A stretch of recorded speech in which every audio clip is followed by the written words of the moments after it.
결혼을 앞둔 약혼자가 친형을 팔아 나를 속여 혼수 상태에 빠진 그의 형과 결혼하게 만들었다. 하지만 첫날 밤 그가 경악할 만한 일이 벌어졌다. 오늘은 내 결혼식 날이었다. 서울의 가을 하늘은 유난히 아름다웠고 황금빛 햇살이 푸르른 나무십 사이로 꿀처럼 쏟아져 내렸다. 나는 고급 실크로 섬세하게 맞춘 순백의 웨딩드레스를 입고 있었다.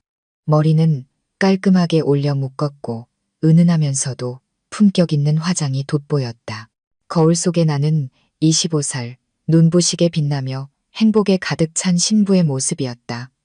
하객들은 이미 가득 찼고 모두 제게에서 명망 있는 인사들이었다. 잔잔한 음악 소리, 활기찬 웃음소리가 어우러져 꿈에 그리던 완벽한 결혼식 풍경을 만들어냈다. 내가 곧 결혼할 남자, 김민주는 세련되고 능력 있는 남자로 수많은 여성들의 선망의 대상이었다. 나는 내가 세상에서 가장 운 좋은 여자라고 생각했었다.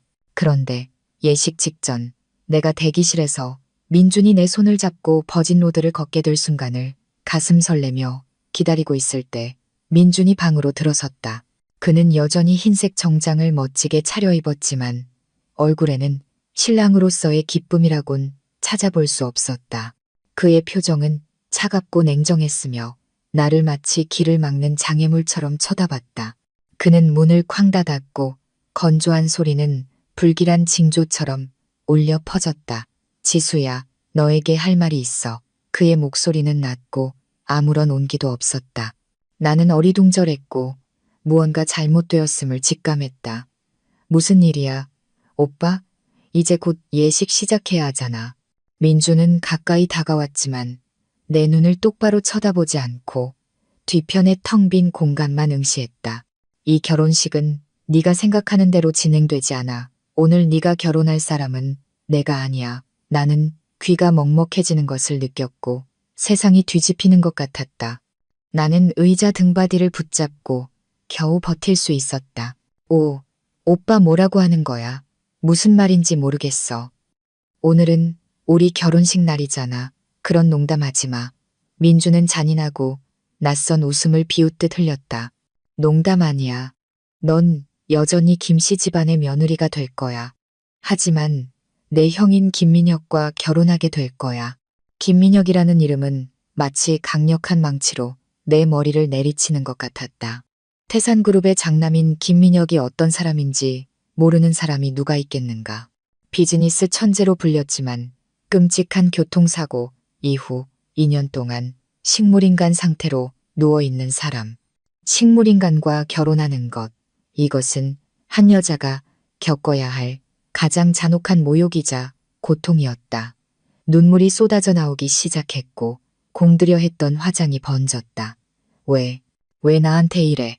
내가 뭘 잘못했는데. 우린 사랑했잖아. 사랑? 민주는 그 단어를 경멸하듯 되풀이했다. 너 정말 순진하구나. 지수야.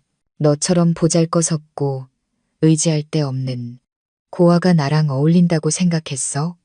단지 네가 좀 예쁘고 순종적이고 말 잘 들을 것 같아서 잠깐 가지고 논 것뿐이야.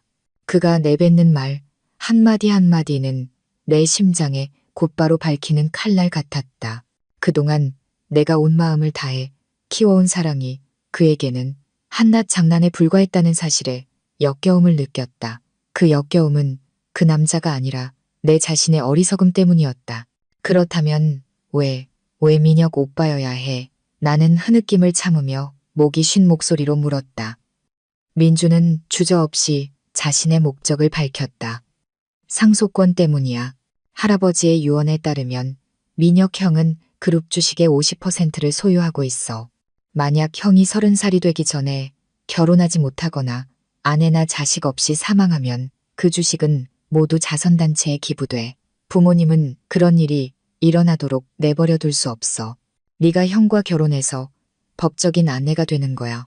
나중에 형에게 무슨 일이 생기더라도 그 자산은 당연히 내 것이 될 거고 곧 김씨 집안의 것이 될 테니까. 그리고 그는 자신의 가슴을 가리켰다. 내가 이 모든 것을 관리하게 될 거야. 완벽하지만 잔혹한 계획이었다. 그는 나의 사랑을 배신했을 뿐만 아니라 병상에 누워 움직이지 못하는 친형까지 이용하고 있었다. 이 사람의 심장은 무엇으로 만들어졌을까? 돌이나 쇠로 만들어진 걸까? 나는 한때 열렬히 사랑했던 민준을 바라봤다. 이제 내 눈에 그는 사람의 탈을 쓴 악마에 불과했다. 증오, 분노, 고통, 모든 감정이 북받쳐 올라 숨이 막힐 지경이었다. 소리를 지르고 싶었고 그의 위선적인 얼굴을 모두에게 폭로하고 싶었다. 하지만 이성이 나를 붙잡았다. 내가 지금 소란을 피운다면 가장 손해를 볼 사람은 누구일까? 바로 나다. 가족도 의지할 곳도 없는 내가 태산그룹의 권력에 어떻게 맞설 수 있겠는가? 그들은 쉽게 사실을 왜곡하고 나를 돈의 눈이 먼 배신자로 만들 것이다. 나의 명예와 평판은 완전히 무너질 것이다. 나는 깊게 숨을 들이쉬며 평정심을 유지하려고 노력했다. 민준의 눈을 똑바로 쳐다봤다. 내 눈빛에는 더 이상 나약함이나 비참함은 없었다. 좋아요, 동의하겠어요. 민준은 나의 빠른 동의에 다소 놀란 듯했다. 그는 내가 권력과 돈에 굴복했다고 생각하며 콧방귀를 뀌었다. 현명하게 생각했으니 다행이야. 하지만 나도 조건이 있어요. 나는 또렷하고 단호한 목소리로 말했다. 제가 민혁 오빠의 아내가 되어 평생 그를 돌봐야 한다면 저는 오빠에 관한 모든 일에 전권을 가져야 해요. 간병과 치료부터 오빠 이름으로 된 모든 자산 관리에 이르기까지요. 시부모님이나 심지어 오빠도 끼어들 수 없어요. 민주는 눈썹을 찌푸리며 생각했다. 그는 나 같은 어린 토끼가 감히 조건을 내걸 줄은 몰랐을 것이다. 하지만 이내 고개를 끄덕였다. 좋아. 네가 그 자산을 김씨 집안에 묶어두기만 한다면 네가 뭘 하든 상관없어. 어차피 식물인간이 돈 쓸 일이 뭐가 있겠어. 그는 말을 마치고 뒤돌아 방을 나갔다. 나는 화려하지만 차가운 방에 홀로 남았다. 나는 바닥에 주저앉았다. 새하얀 웨딩드레스는 마치 수의처럼 느껴졌다. 눈물이 쉴 새 없이 흘러내렸다. 그것은 비열한 남자 때문이 아니라 내 자신의 기구한 운명에 대한 서러움 때문이었다. 내 인생에서 가장 아름다워야 할 날이 가장 비참한 날로 변해버렸다. 하지만 나는 스스로에게 다짐했다. 무너져서는 안 된다. 그들이 나를 막다른 길로 몰아넣었다면 나는 이 길을 끝까지 갈 것이다. 김민준, 오빠는 오늘 오빠가 한 일에 대해 대가를 치르게 될 거야. 이 게임의 규칙은 내가 정할 거야. 신부 대기실 문이 다시 열렸다. 이번엔 민준이 아니라 그의 어머니 윤 여사였다. 그녀는 진한 보라색 벨벳 한복을 입고 있었고 몸에는 값비싼 장신구가 가득했다. 그녀의 얼굴은 공들여 화장했지만 눈가의 주름과 고유의 오만하고 냉정한 태도는 감출 수 없었다. 그녀 뒤에는 민준의 여동생 지혜가 따라왔다. 젊은 여성이었지만 나를 쳐다보는 눈빛에는 비난과 경멸이 가득했다. 윤 여사는 바닥에 주저앉아 옷이 흐트러지고 눈물범벅이 된 내 모습을 힐끗 보았다. 그녀는 조금의 동정심도 없었고 오히려 비웃었다. 민준이가 너랑 얘기는 끝낸 모양이구나. 일어나. 어서 하객들에게 인사를 해야지. 김씨 집안의 체면을 깎아내리지 마. 그녀의 목소리는 칼처럼 날카로워 나의 자존심을 난도질했다. 나는 천천히 일어섰고 옷매무새를 다듬으며 급히 눈물을 닦아냈다. 나는 지금부터 강해져야 한다는 것을 알았다. 약한 모습을 보이면 그들은 나를 더욱 깔보고 짓밟을 뿐이다. 어머님, 나는 약간 떨리지만 침착함을 유지하려 애쓰며 말했다. 저는 민준 오빠의 조건에 동의했어요. 윤 여사는 만족스러운 듯 고개를 끄덕였다. 그래, 네가 분수를 아는구나. 이것도 다 내 팔자련이 해라. 이 김씨 집안의 며느리가 되는 것은 내 3대의 복이야. 민혁이와 결혼해도 손해볼 건 없을 거다. 분수를 알고 살면. 이 집에서 네가 부족할 건 아무것도 없을 거다. 그녀가 내뱉는 말 한마디 한마디는 나를 마치 동정심으로 시혜를 받는 거지.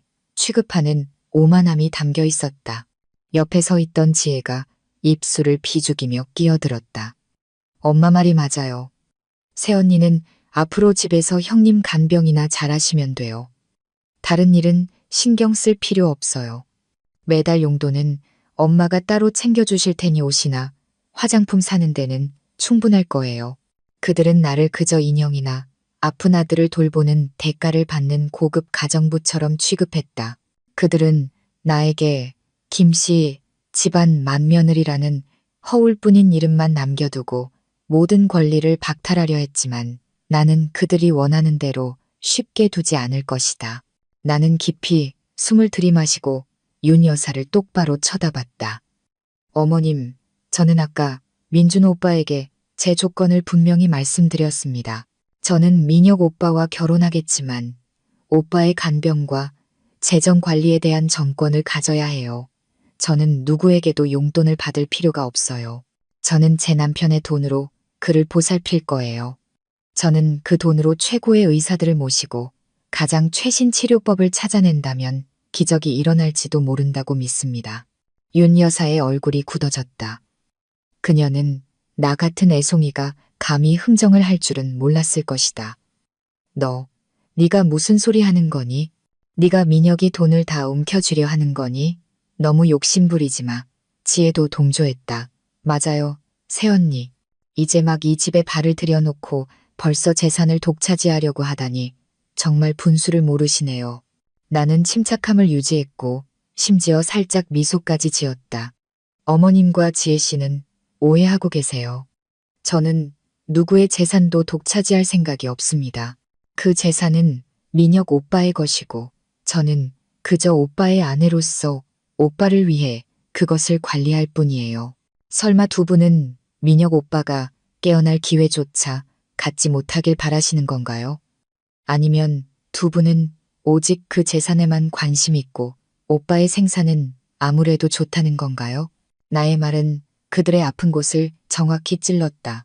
그들이 속으로 어떻게 생각하든 겉으로는 돈 때문에 자식이나 오빠의 생명을 내팽개치는 잔인한 사람처럼 보일 수는 없었다. 윤 여사는 화가 나서 얼굴이 빨개졌지만 반박할 수 없었다. 그녀가 반대한다면 스스로 잔인한 엄마임을 인정하는 것이나 다름없었다. 바로 그때 민준의 아버지인 김 회장이 들어왔다. 그는 태산그룹의 회장으로 위엄있고 근엄한 외모의 소유자였다. 그는 대화의 마지막 부분을 들은 듯했다. 그는 날카로운 눈빛으로 나를 훑어보았고 마치 내 속마음을 꿰뚫어 보려는 듯했다. 됐다. 그는 낮고 권위 있는 목소리로 말했다. 그 아이 말대로 해라. 어차피 그 아이는 민혁이의 아내다. 남편을 돌보는 전권을 갖는 것이 당연하다. 돈도 민혁이의 것이니 아내가 관리하는 것도 틀린 일은 아니다. 너희들은 명심해라. 그 재산은 여전히 김씨 집안의 것이다. 김 회장이 결정하자 윤 여사와 지혜는 불만스러웠지만 더 이상 아무 말도 할 수 없었다. 그들은 나를 쏘아붙이는 듯한 눈빛으로 노려보고는 방을 나갔다. 김 회장은 떠나기 전 마지막으로 나에게 말했다. 내 본분을 다해라. 우리를 실망시키지 마라. 문이 다시 닫혔고 나는 방 한가운데 홀로 서서 나를 둘러싼 고독과 위험을 분명히 느꼈다. 싸움은 이제 막 시작되었다. 나는 첫 번째 라운드에서 승리했고 가장 중요한 무기인 재정적 자율권을 획득했다. 하지만 나는 앞으로의 길이 험난할 것임을 알고 있었다. 이 가족 구성원들, 민준, 윤 여사, 지혜, 그 누구도 단순한 사람들이 아니었다. 그들은 결코 나를 가만두지 않을 것이다. 하지만 나는 더 이상 물러설 곳이 없었다. 나는 고개를 끄덕였다. 그들에게가 아니라 내 운명 자체에게 고개를 끄덕인 것이다. 마지못한 긍정이었지만 내가 반드시 끝까지 가야 하는 여정의 시작이었다. 결혼식은 진행되었지만 신랑은 바뀌어 있었다. 민준 대신 민혁의 사진이 식단 위에 놓여 있었다. 기괴하고 어색한 결혼식이었다. 나는 그들이 정해놓은 모든 순서대로 움직이는 꼭두각시 같았다. 미소 짓고 인사하고 위선적인 축복을 받았다. 세상 사람들의 눈에는 내가 명문가의 시집 온 행운의 신부였지만 나만이 내가 지금 금빛 세 장, 살아있는 지옥으로 발을 들이고 있다는 것을 알았다. 첫날 밤 나는 민혁의 방으로 안내되었다. 방은 넓고 호화로웠지만 소름 끼칠 정도로 차가웠다. 모든 것이 깔끔하게 정리되어 있었지만 생명의 온기라고는 찾아볼 수 없는 어두운 분위기였다. 방 중앙에 놓인 커다란 침대 위에는 민혁이 누워 있었다. 그는 눈을 감고 있었고 잘생긴 얼굴은 창백했으며 몸은 미동도 없었다. 규칙적으로 삑삑거리는 심박 측정기 소리가 없었다면 사람들은 그가 죽었다고 생각했을 것이다. 이 사람이 나의 남편, 이제부터 내 삶이 그와 묶이게 될 남자였다. 나는 침대 옆 의자에 앉아 조용히 그를 바라봤다. 민준의 형이었지만 두 사람은 완전히 달랐다. 민혁은 혼수 상태임에도 불구하고 얼굴에 강직하고 고든 인상이 있었다. 나는 왠지 모를 안쓰러움에 한숨을 쉬었다. 그 역시 친동생과 가족의 음모에 희생된 피해자였다. 그에 비하면 나는 적어도 움직이고 말하고 웃을 수 있었고 싸울 힘이라도 있었다. 나는 무거운 웨딩드레스를 편안한 잠옷으로 갈아입고 내 할 일을 시작했다.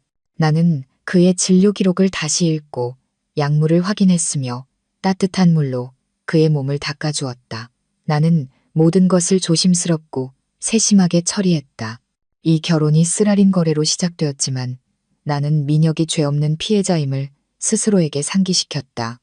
나는 그를 잘 돌볼 것이다. 그것은 내가 내 건 조건 때문만이 아니라 인간으로서의 양심 때문이었다. 밤이 깊어지자 거대한 저택은 침묵에 잠겼다. 나는 피곤해 지쳐 침대 옆에 머리를 기대고 잠이 들었다.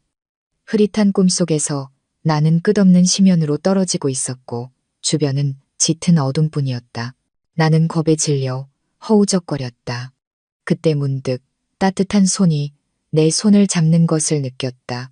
나는 깜짝 놀라 잠에서 깼다. 방은 여전히 어두웠고 모니터 기기에서 나오는 희미한 불빛만이 있었다. 내 손을 잡고 있는 손이 바로 민혁의 손이라는 것을 깨달았다. 나는 경악하며 급히 고개를 들었다. 기적이 일어났다. 민혁이 눈을 떴다. 그의 눈은 깊고 피곤해 보였지만 또렷한 빛이 반짝이고 있었다. 그는 나를 보고 있었다. 심장이 쿵쾅거렸다. 나는 내 눈을 믿을 수 없었다. 오빠 깨어났어요. 민혁은 대답하지 못했고 그의 입술이 살짝 움직였지만 소리를 낼 수는 없었다. 그는 매우 약해 보였고 눈을 뜨고 내 손을 잡는 것만으로도 모든 힘을 소진한 듯 했다. 하지만 그는 간절한 눈빛으로 나를 바라보며 애썼다. 나는 급히 그의 손을 잡고 내 귀를 가까이 댔다. 무슨 말씀하고 싶으세요? 천천히 말씀하세요. 그는 남은 힘을 다해 내 귓가에 끊어지고 희미한 속삭임을 내뱉었다. 마치 한 줄기 숨결 같았다. 민준이 나를 해쳤어. 어렴풋이 짐작은 했지만 민혁의 입에서 직접 그 말을 듣자 나는 전율했다. 김민준이라는 놈은 정말 악마였다. 그는 재산을 차지하기 위해 친형을 잔인하게 해쳤다. 민혁은 의식이 희미해지는 듯했다. 그는 몇 마디를 더 하려고 애썼다. 이 비서, 서재에서 증거, 찾아. 그 말을 마치자마자 그의 눈은 다시 감겼고 손도 힘없이 풀렸다. 그는 다시 깊은 혼수 상태에 빠졌다. 그의 손에서 느껴지던 온기가 내 손에 남아있지 않았다면 나는 이 모든 것이 꿈이라고 생각했을 것이다. 하지만 그것은 꿈이 아니었다. 민혁은 아주 잠깐이나마 깨어났다. 그리고 그는 나에게 매우 중요한 단서를 주었다. 이 비서, 서재. 그것이 바로 상황을 뒤집고 민준의 죄를 폭로할 열쇠였다. 내 마음에 강렬한 희망이 솟아올랐다. 나는 이 싸움에서 더 이상 혼자가 아니었다. 나는 움직이지 못하는 동맹군을 얻었다. 그의 말은 나에게 동기부여이자 나침반이었다. 나는 내 명목상의 남편인 민혁을 바라보며 속으로 맹세했다. 안심하세요, 오빠. 제가 반드시 진실을 찾아낼게요. 오빠의 억울함을 풀어줄 거예요. 오빠를 해친 자들 반드시 대가를 치르게 할 거예요. 나의 첫날 밤은 촛불과 꽃, 달콤한 사랑의 속삭임이 없었다. 오직 냉랭함, 음모, 그리고 억울함이 가득한 속삭임만이 있었다. 하지만 그 속삭임은 내 마음속에 불을 지폈다. 분노와 결단의 불꽃이었다. 그 불꽃은 정의가 실현될 때까지 결코 꺼지지 않을 것이다. 다음 날 아침, 첫 햇살이 창문으로 스며들 때 나는 깨어났다. 밤새 민혁의 말이 귓가에 맴돌았다. 서재. 이 비서. 나는 김씨 집안이 경계하기 전에 즉시 행동해야 한다는 것을 알았. 나는 방에서 살금살금 빠져나왔고 소리를 내지 않으려 했었다. 저택 전체는 아직 고요했다. 나는 넓은 복도를 따라 걸었고 값비싼 유화들이 걸린 벽들이 나의 발걸음을 주시하는 듯했다. 마치 화려한 감옥에 있는 듯한 느낌이었다. 모든 행동이 감시될 수 있었다. 김씨 집안의 서재는 2층 복도 끝, 김 회장의 집무실 맞은편에 있었다. 그곳은 침범할 수 없는 곳이었고 핵심 가족 구성원들만 출입이 허용되었다. 갓 시집 온 내가 갑자기 서재에 들어가려 한다면 분명 의심을 살 것이다. 하지만 나에게 다른 선택지는 없었다. 나는 용기를 내어 차가운 황동 문고리를 잡았다. 문은 잠겨 있었다. 예상했던 일이었다. 나는 주위를 둘러봤지만 복도는 텅 비어 있었다. 나는 다른 때를 노리기로 결정했다. 아마도 모두 출근한 후가 좋을 것이다. 나는 방으로 돌아와 민혁의 아침 식사와 약을 준비했다. 나는 마치 어젯밤 아무 일도 없었던 것처럼 태연하게 모든 일을 처리했다. 8시경 나는 대문 밖에서 자동차 소리를 들었다. 민준, 김 회장, 지혜 모두 회사로 떠났다. 윤 여사는 친구들과 스파 약속이 있었다. 바로 이때가 내 기회였다. 나는 가정부에게 민혁에게 읽어줄 책 몇 권을 찾아 그의 두뇌를 자극하고 싶다고 말했다. 이 이유는 합리적으로 보였고 가정부도 의심하지 않았다. 다만 서재 열쇠는 안주인이 가지고 있다고 말했다. 또 하나의 장애물이었다. 하지만 나는 윤 여사가 예비 열쇠 꾸러미를 화장대 서랍에 보관하는 습관이 있다는 것을 알고 있었다. 차를 들일 때 우연히 본 적이 있었다. 윤 여사의 방을 청소한다는 핑계로 나는 몰래 그녀의 방으로 들어갔다. 내 손이 차가운 열쇠 꾸러미에 닿았을 때 내 심장은 격렬하게 뛰었다. 나는 PS라고 작게 새겨진 열쇠를 재빨리 찾았다. 열쇠를 손에 쥐자마자 나는 서재로 서둘러 갔다. 긴장과 불안이 섞여 내 손이 약간 떨렸다. 자물쇠가 아주 작게 딸깍 소리를 냈고 무거운 나무 문이 열렸다. 낡은 종이와 은은한 나무 향이 코를 찔렀다. 서재는 매우 넓었고 벽을 따라 천장까지 닿는 높은 책장들이 늘어서 있었다. 책들은 주제별로 깔끔하게 정리되어 있었다. 방 중앙에는 위험 있는 마호가니로 만든 커다란 책상이 있었다. 나에게 시간이 많지 않았다. 나는 이 비서에 대한 정보를 가능한 한 빨리 찾아야 했다. 민혁의 말에 따르면 그는 그의 비서였으므로 연락처는 분명히 민혁의 주소록이나 업무장부에 기록되어 있을 것이다. 하지만 민혁의 물건은 어디에 있을까? 사고 후 그의 모든 물건은 정리되어 치워졌을 가능성이 높았다. 나는 체계적으로 검색하기 시작했다. 나는 책장 사이를 훑으며 민혁과 관련된 물건을 찾았다. 마침내 구석에서 민혁 도련님 물건이라고 라벨이 붙은 판지 상자 몇 개를 발견했다. 심장이 다시 뛰기 시작했다. 나는 조심스럽게 상자 하나를 열었다. 안에는 개인용품, 사진첩, 기념품 몇 가지가 들어있었다. 자세히 살펴볼 시간이 없었다. 나는 두 번째 상자를 열었다. 이 상자에는 업무 관련 파일과 서류가 가득했다. 바로 이거다. 나는 모든 것을 바닥에 쏟아놓고 서류 뭉치를 하나씩 뒤적였다. 복잡한 계약서와 재무 보고서뿐이었다. 나는 주소록이나 그와 비슷한 것을 찾았다. 마침내 상자 밑바닥에서 검은색 가죽 표지에 작은 수첩을 발견했다. 나는 서둘러 펼쳤다. 안에는 민혁의 업무 기록이 있었다. 글씨는 매우 아름답고 또렷했다. 나는 마지막 페이지를 빠르게 넘겼고 마침내 그것을 발견했다. 정성스럽게 적힌 한 줄, 비서 이정훈, 그리고 전화번호가 함께 적혀 있었다. 나는 너무 기뻐서 소리를 지를 뻔했다. 나는 급히 내 휴대전화를 꺼내 그 번호를 찍었다. 휴대전화를 막 집어넣었을 때 복도에서 발소리가 들렸다. 깜짝 놀란 나는 급히 수첩과 모든 서류를 상자에 다시 집어넣고 모든 것을 원래 위치로 돌려놓으려 했었다. 상자 뚜껑을 닫고 구석으로 밀어 넣자마자 서재문이 벌컥 열렸다. 지혜였다. 그녀는 의심 가득한 눈빛으로 나를 쳐다봤다.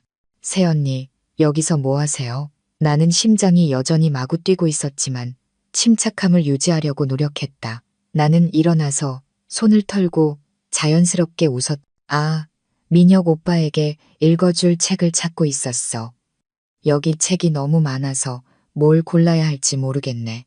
지혜는 눈을 가늘게 뜨고 나를 쳐다보더니 방을 힐끗 둘러보며 무언가 단서를 찾는 듯했다. 서재는 중요한 곳이에요. 아무나 함부로 들어올 수 있는 곳이 아니에요. 다음부터는 엄마에게 먼저 여쭤보고 들어오세요. 알았어. 다음부터는 더 주의할게. 나는 순종적으로 대답했다. 지혜는 별다른 이상한 점을 발견하지 못했지만 여전히 불만스러운 표정이었다.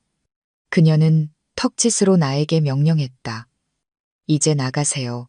저는 회사 서류 좀 찾으러 왔어요.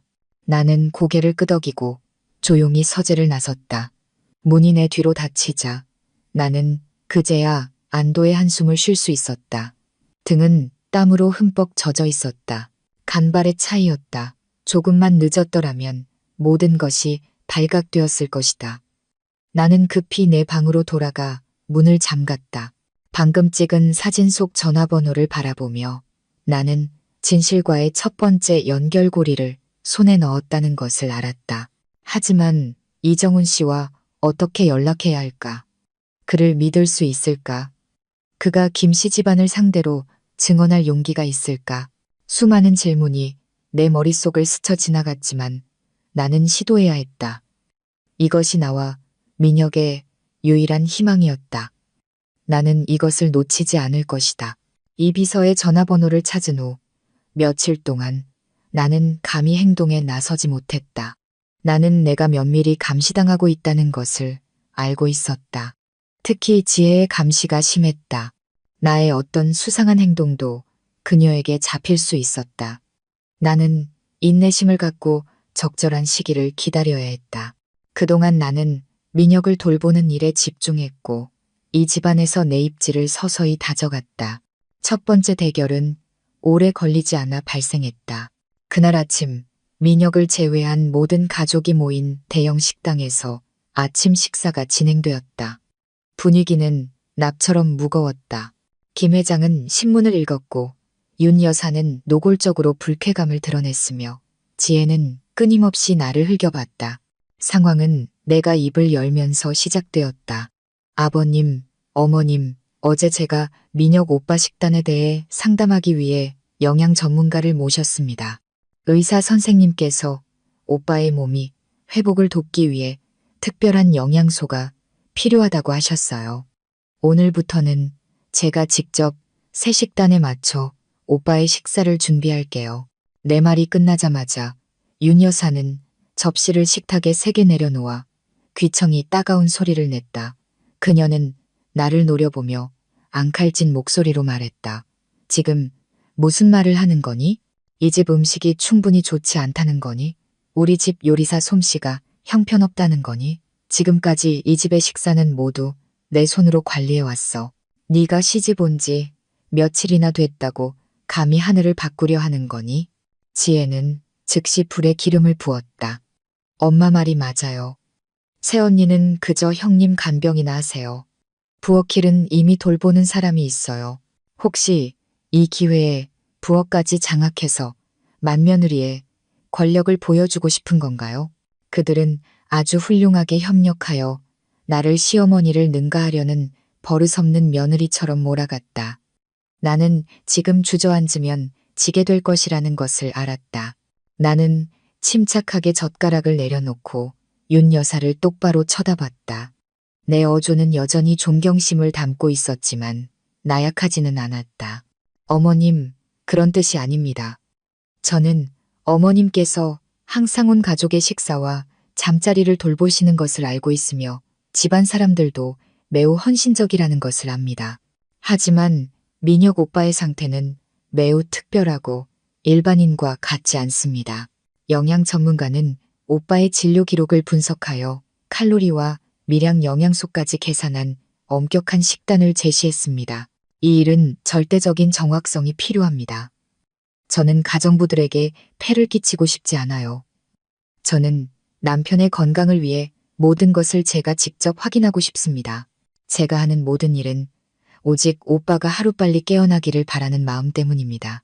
나는 내 역할과 책임을 강조하기 위해 제 남편이라는 단어를 의도적으로 강조했다. 나는 윤 여사와 권력을 다투는 것이 아니었다.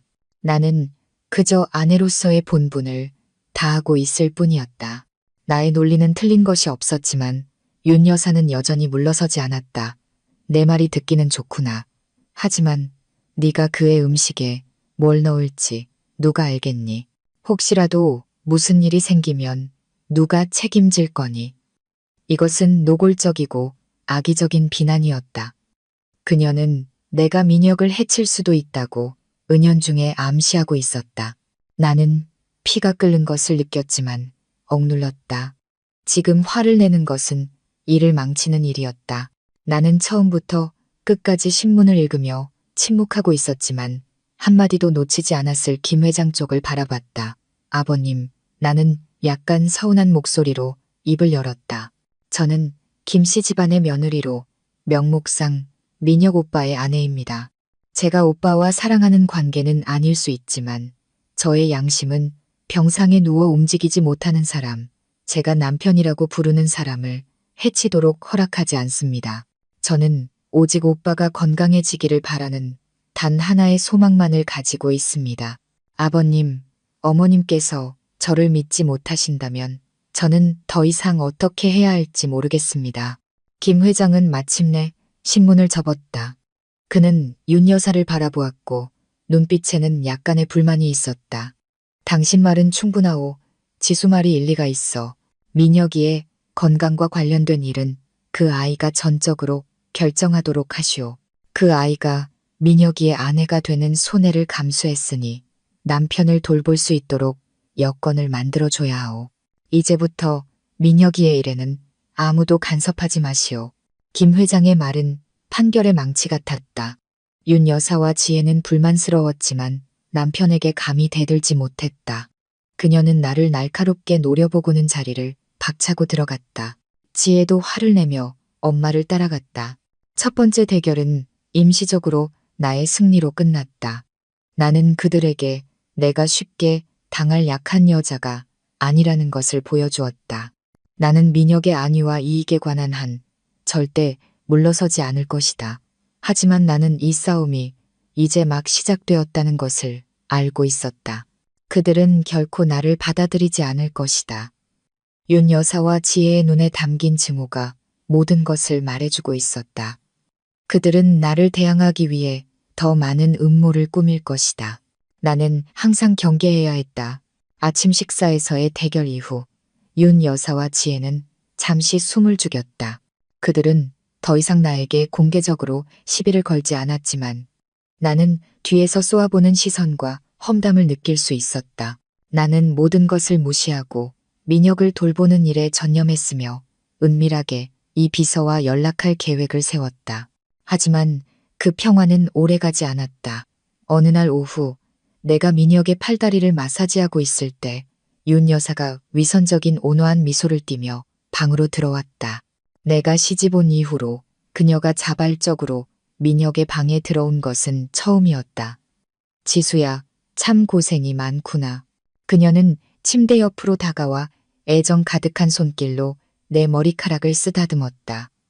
네가 밤낮으로 민혁이를 돌보는 모습을 보니 엄마는 안쓰럽고 마음이 아프구나.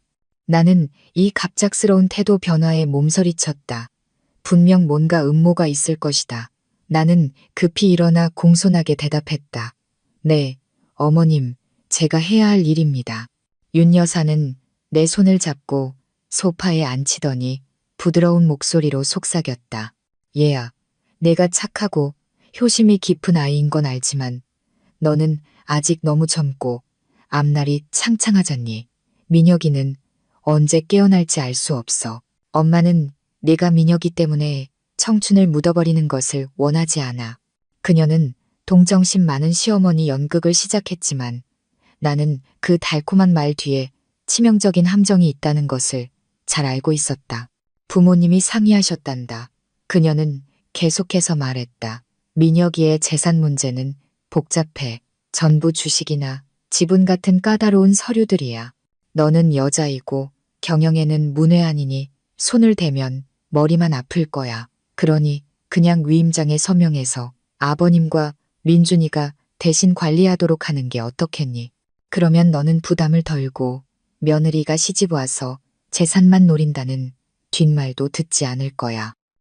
매달 엄마가 민준이에게 내 생활비를 넉넉하게 챙겨주라고 할 테니 네가 마음껏 쇼핑하고 쓸 수 있을 거다. 어떻게 생각하니? 그녀는 말을 마치고 핸드백에서 미리 준비된 서류 뭉치와 펜을 꺼내 내 앞 테이블 위에 놓았다. 자, 봐. 평범한 위임장이야. 여기에 서명만 하면 돼. 예상대로 그들의 최종 목표는 여전히 그 거대한 재산이었다. 그들은 나를 허울 뿐인 이름만 가진 꼭두각시로 되돌리려 했다.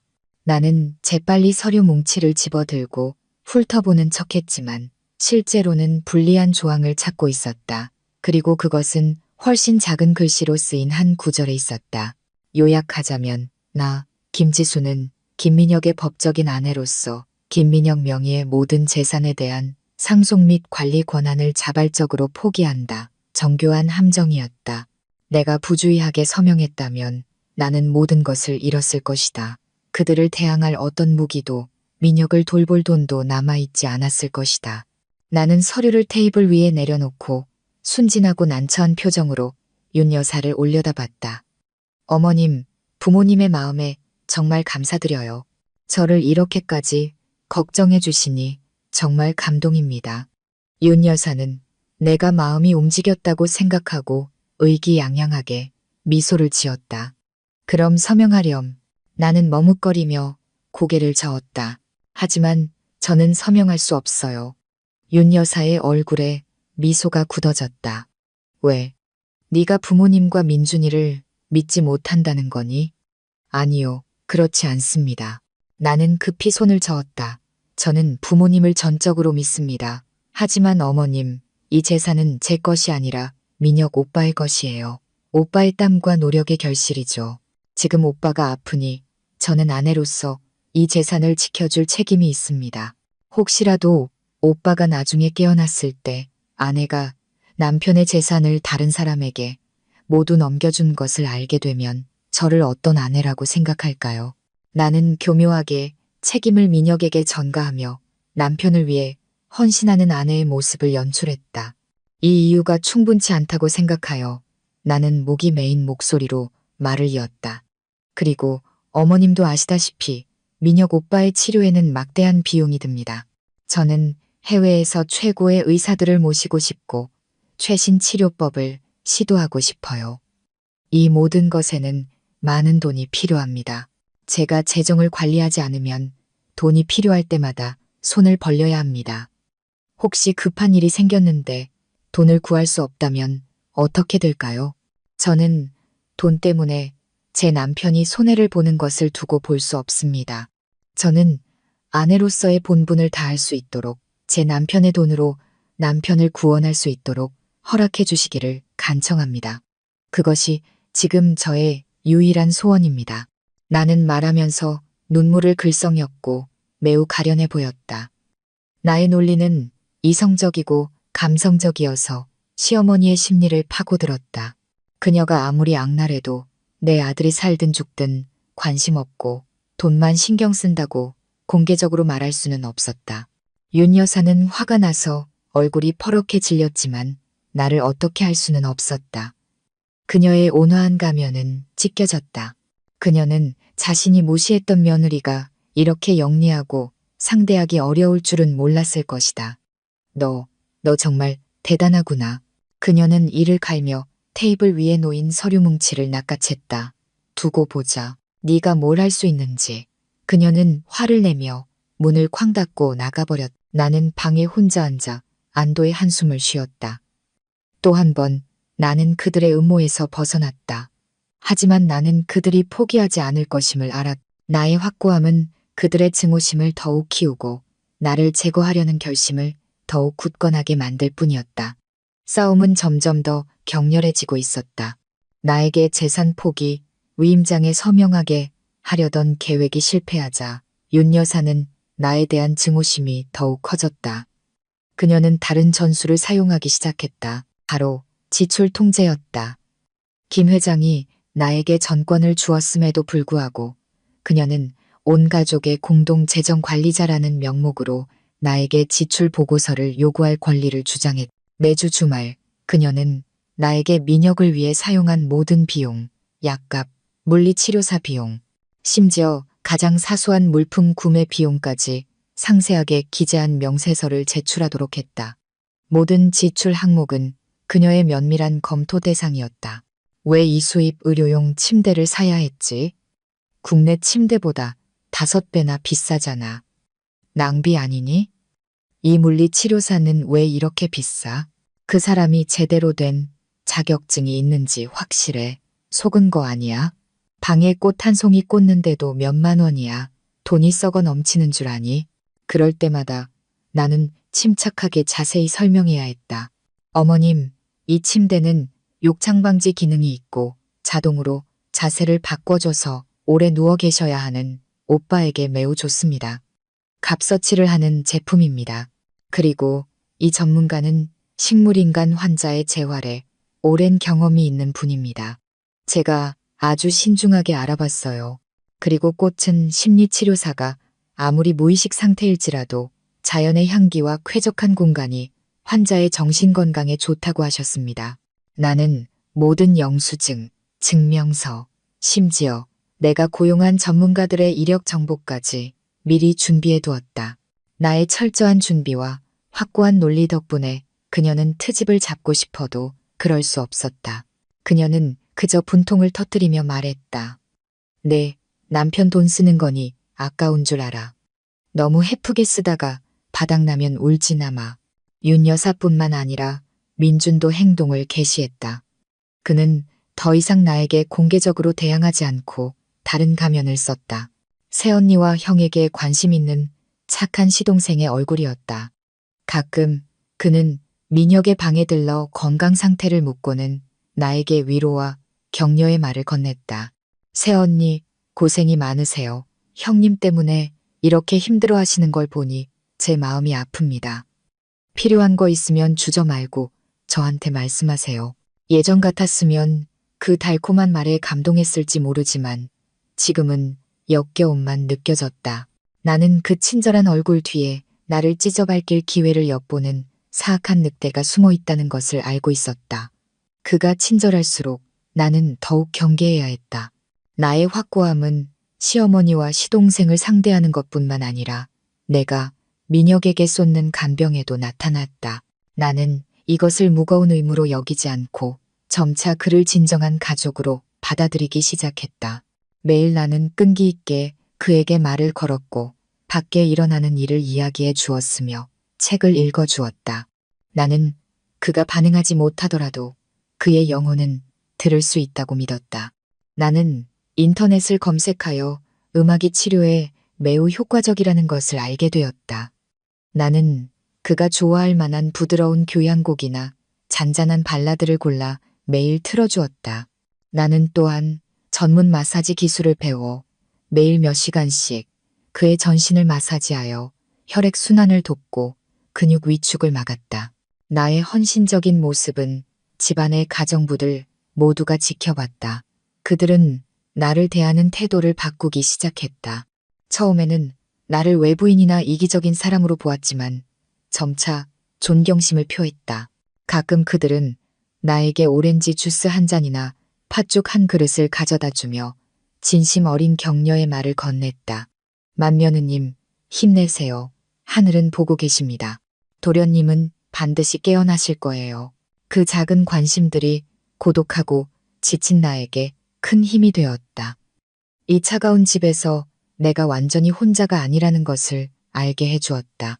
선의와 진심은 어디서든 타인에게 전달되는 법이다. 민혁을 향한 나의 확고한 마음과 헌신이야말로 모든 음모에 맞설 가장 강력한 무기였고 기적의 문을 여는 유일한 열쇠였다. 오랜 관찰과 탐색 끝에 민주는 내가 그저 남편의 병상 주변을 맴도는 단순한 여자라고 믿는 듯했다. 그는 자신의 계획을 한 단계 더 나아가기 시작했다. 그는 나의 신뢰를 얻어 나를 자신의 손안에 있는 꼭두각시로 만들고 싶어 했다. 그리고 나 역시 그가 역함정을 놓을 이 기회를 기다리고 있었다. 늦은 저녁, 온 가족이 잠든 시간, 내가 민혁의 침대 옆에서 책을 읽고 있을 때 민준이 문을 두드리고 들어왔다. 그는 뜨거운 우유 한 잔을 들고 있었다. 새언니, 아직 안 주무세요? 불이 켜져 있길래 따뜻한 우유 한 잔 가져왔어요. 그는 우유잔을 테이블에 놓고 걱정스러운 눈빛으로 나를 바라봤다. 고마워요, 민준 씨. 나는 지친 목소리로 대답했다. 민준은 맞은편 의자에 앉아 한숨을 쉬었다. 매일 이렇게 힘들어 하시는 걸 보니 정말 안쓰러워요. 차라리 여기 누워있는 사람이 저였으면 좋겠어요. 새언니가 이렇게 고통받지 않아도 되게. 그의 말은 너무나 느끼해서 구역질이 났지만 나는 연기해야 했다. 나는 그를 올려다보며 일부러 눈물을 글썽이는 눈을 연출했. 운명이 이런데 어떻게 할 수 있겠어요? 그저 민혁 오빠가 안쓰러울 뿐이죠. 젊은 나이에 이런 일을 겪으시다니. 민주는 더 가까이 다가와 내 어깨에 손을 얹었다. 그 접촉은 역겨움에 몸서리치게 만들었지만 나는 움직이지 않았다. 지수야, 형수님은 좋은 사람이에요. 행복할 자격이 있어요. 제 형 때문에 인생 전체를 망치지 마세요. 고민이 있으면 저에게 말하세요. 이 집에서 저만큼 형수님을 이해하는 사람은 없을 거예요. 바로 이거였다. 기회가 왔다. 나는 그가 원하는 것을 알고 있었다. 그는 내가 자신의 품에 안겨 의지하게 만들고 자신을 조종하기 쉽게 만들고 싶어 했다. 나는 역으로 그 계획을 이용하기로 결정했다. 나는 오랫동안 억눌러왔던 서럽고 고통스러운 눈물을 흘리기 시작했다. 민준 씨, 저 너무 외로워요. 너무 무서워요. 매일 민혁 오빠가 움직이지 않고 누워있는 걸 보면 제가 뭘 해야 할지 모르겠어요. 제 미래가 어떻게 될지 모르겠어요. 나는 두 손에 얼굴을 묻고 어깨를 들썩이며 흐느꼈다. 민주는 나의 반응에 매우 만족하는 듯했다. 그는 내 옆에 앉아 어깨에 팔을 두르며 위로했다. 제가 여기 있어요. 두려워하지 마세요. 제가 혼자 고통받게 두지 않을 거예요. 나는 눈물 젖은 눈으로 그를 올려다보며 나약하고 신뢰하는 목소리로 말했다. 정말요? 저를 도와주실 건가요? 물론이죠. 뭐든지요. 민주는 확신에 차서 고개를 끄덕였다. 나는 대화를 올바른 방향으로 이끌어야 한다는 것을 알았다. 나는 우연인 척 물었다. 저는 민혁 오빠가 왜 그렇게 심하게 다쳤는지 계속 궁금했어요.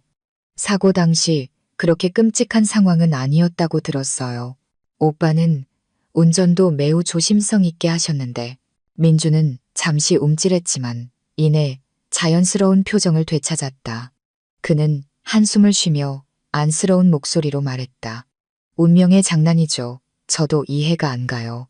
아마 그때 병원 때문에 그랬을 거예요. 그때 그들이 조금만 더 일찍 수술했더라면 형이 이렇게 되지는 않았을 거라고 들었어요. 정말 직무태만이에요. 나는 그의 손을 꽉 잡고 분노한 표정을 지었다. 세상에, 그럼 병원이 오빠를 해친 거예요? 용서할 수 없어요. 우리가 그들을 고소해서 대가를 치르게 해야 해요. 민주는 내가 자신의 말을 쉽게 믿는 것을 보고 우쭐해했다. 그는 비웃음을 흘리며 마치 자신의 전공을 자랑하듯 신비롭고 자만의 찬 목소리로 낮게 말했다. 고소해서 뭘 얻겠어요? 이미 엎질러진 물인걸요. 때로는 모든 일에 이유가 있는 법이죠. 전화 한 통이 모든 것을 바꿀 수 있다고요. 지수야. 심장이 쿵쾅거렸다. 그가 곧 진실을 말하려 하고 있었다.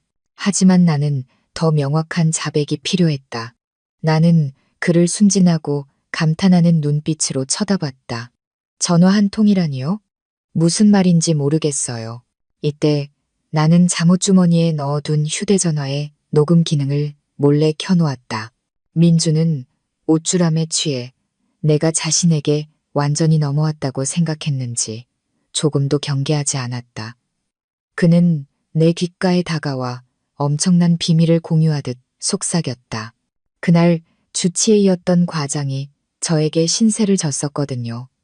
저는 그저 그에게 전화해서 다른 더 중요한 응급수술을 우선순위에 두고 천천히 하라고만 말했어요. 단 몇 시간만 지연되면 모든 것이 제 계획대로 될 수 있었죠. 제가 대단하지 않아요? 그는 말을 마치고 칭찬을 기대하며 나를 바라봤다. 하지만 그가 받은 것은 섬뜩한 침묵뿐이었다. 나는 가슴속에서 끓어오르는 분노와 역겨움을 억누르기 위해 온 힘을 다하고 있었다. 이 악마는 돈과 지위 때문에 친형을 잔인하게 해쳤을 뿐만 아니라 그것을 마치 영웅담처럼 이야기하고 있었다. 나는 황급히 뒤로 물러나 놀라고 두려워하는 척했다. 오빠 뭐라고 하는 거예요? 저는 믿을 수 없어요. 민주는 그제야 자신이 실수했다는 것을 깨달았다. 그는 급히 부인했다. 아니야. 농담이야. 너무 깊이 생각하지 마. 하지만 이미 늦었다. 증거는 내 휴대전화에 고스란히 저장되어 있었다. 나는 벌떡 일어섰고 목소리가 떨리지 않도록 노력했다. 제가 좀 피곤해요. 우유, 고마워요. 이제 방으로 돌아가 쉬세요. 나는 그를 똑바로 쳐다볼 용기가 없어 고개를 돌렸다. 그가 내 눈 속의 증오를 알아챌까 두려웠다. 민주는 약간 당황했지만 조용히 방을 나갔다. 문이 닫히자마자 내 두 다리는 힘이 풀렸다. 침대 옆을 붙잡고 겨우 쓰러지지 않았다. 나는 떨리는 손으로 휴대전화를 꺼내 녹음 파일을 재생했다. 민준의 목소리가 끔찍하리만치 선명하게 방 안에 울려 퍼졌다. 나는 첫 번째이자 가장 중요한 증거를 손에 넣었다. 부인할 수 없는 증거였다. 하지만 이것이 있으면 어떻게 해야 할까? 어떻게 이것을 세상에 드러내야 할까? 나 혼자 김씨 가족 전체를 상대할 수 있을까? 두려움과 고독이 다시 한번 나를 덮쳤다. 하지만 나는 침대에 누워있는 민혁을 바라봤고 그의 억울함을 풀어주겠다는 약속이 다시 머릿속에 울려 퍼졌다. 나는 더 강해져야 한다. 이 길이 아무리 험난하더라도 나는 끝까지 가야 한다. 민준의 자백이 담긴 녹음 파일을 손에 쥐고 나는 기쁘면서도 불안했다. 기쁜 것은 결정적인 패를 얻었다는 것이고 불안한 것은 그것을 어떻게 사용해야 할지 몰랐기 때문이다. 민준을 폭로하는 것은 김씨 가족 전체, 특히 민준을 보물처럼 여기는 윤 여사와 직접적으로 맞서는 것을 의미했다. 나는 아무도 반박할 수 없도록 더 많은 동맹과 증거가 필요했다.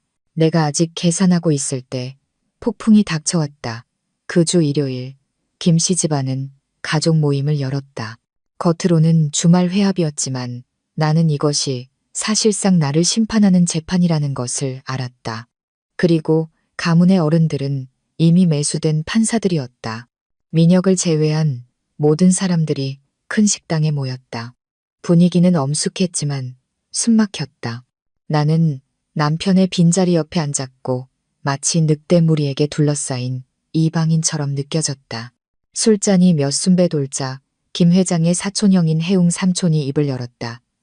그는 가문에서 발언권이 있는 사람이었다. 그의 얼굴은 붉게 달아 있었고 목소리는 거만했다. 지수 조카 며느리. 그는 헛기침을 하며 모두의 주의를 끌었다. 요즘 민혁이 일에 돈을 너무 많이 쓴다고 들었네. 그 돈은 모두 우리 김씨 가문이 피땀 흘려 모은 것이야.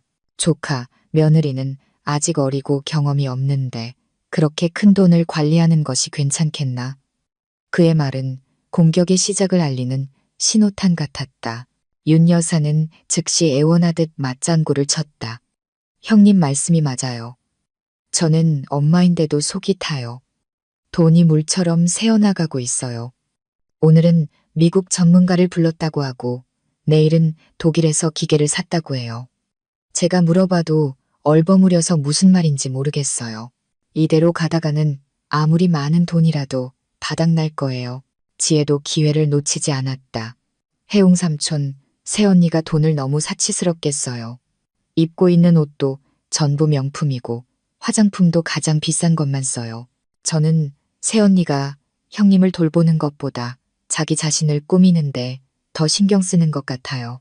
정말 진심으로 형님을 걱정하는 건지 아니면 이 기회에 재산을 긁어모으려는 건지 모르겠어요. 거짓과 중상모략이 쏟아져 나왔다. 모든 말과 글자는 나의 신뢰와 인격을 깎아내리려는 의도였다. 그들은 나를 낭비벽이 심하고 무지하며 탐욕스럽고 위선적인 여자로 만들었다. 민주는 침묵을 지키며 방관자 역할을 했지만 가끔 화해하는 척 끼어들었다. 혜웅 삼촌, 어머니, 지혜야, 그렇게 말씀하지 마세요. 새언니도 형님에게 최선을 다하려는 것뿐이에요. 아마 관리 경험이 부족해서 그럴 거예요. 그의 화해하는 말은 사실상 내가 무능하다는 것을 간접적으로 확인시켜주며 불난데 기름을 붓는 격이었다. 모든 시선이 나에게 집중되었다. 의심, 경멸, 비난의 눈빛이었다. 나는 지금 패닉에 빠져서는 안 된다는 것을 알았다. 나는 깊게 숨을 들이쉬고 조용히 젓가락을 내려놓고 고개를 들어 혜웅 삼촌을 똑바로 쳐다봤다. 혜웅 삼촌, 아버님, 어머님, 그리고 모든 친척분들께 제 남편의 건강에 대한 관심에 감사드립니다. 나는 침착하고 명확하게 말했다. 민혁 오빠를 위해 지출한 모든 비용에는 명확한 영수증과 증빙 서류가 있습니다. 저는 최고의 전문가를 고용하고 최상의 장비를 구입했습니다. 이 모든 것은 오빠가 깨어날 수 있는 희미한 희망을 위한 것입니다. 저는 한 사람의 생명에 비하면 그깟 돈이 무슨 가치가 있겠습니까? 나는 잠시 멈췄다가 약간 비꼬는 듯한 어조로 말을 이었다. 그리고 제 옷과 화장품에 대해 말씀드리자면 지혜 씨, 제가 이 집에 온 이후로 제 개인적인 쇼핑에 김씨 집안 돈을 단 한 푼도 쓰지 않았습니다. 저는 결혼 전에 모아둔 약간의 돈이 남아 있어요.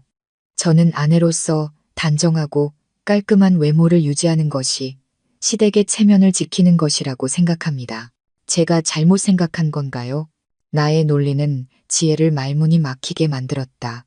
하지만 혜웅 삼촌은 노련한 여우였다. 그는 쉽게 굴복하지 않았다. 내 말은 듣기 좋지만 내 말이 사실인지 누가 증명하겠나?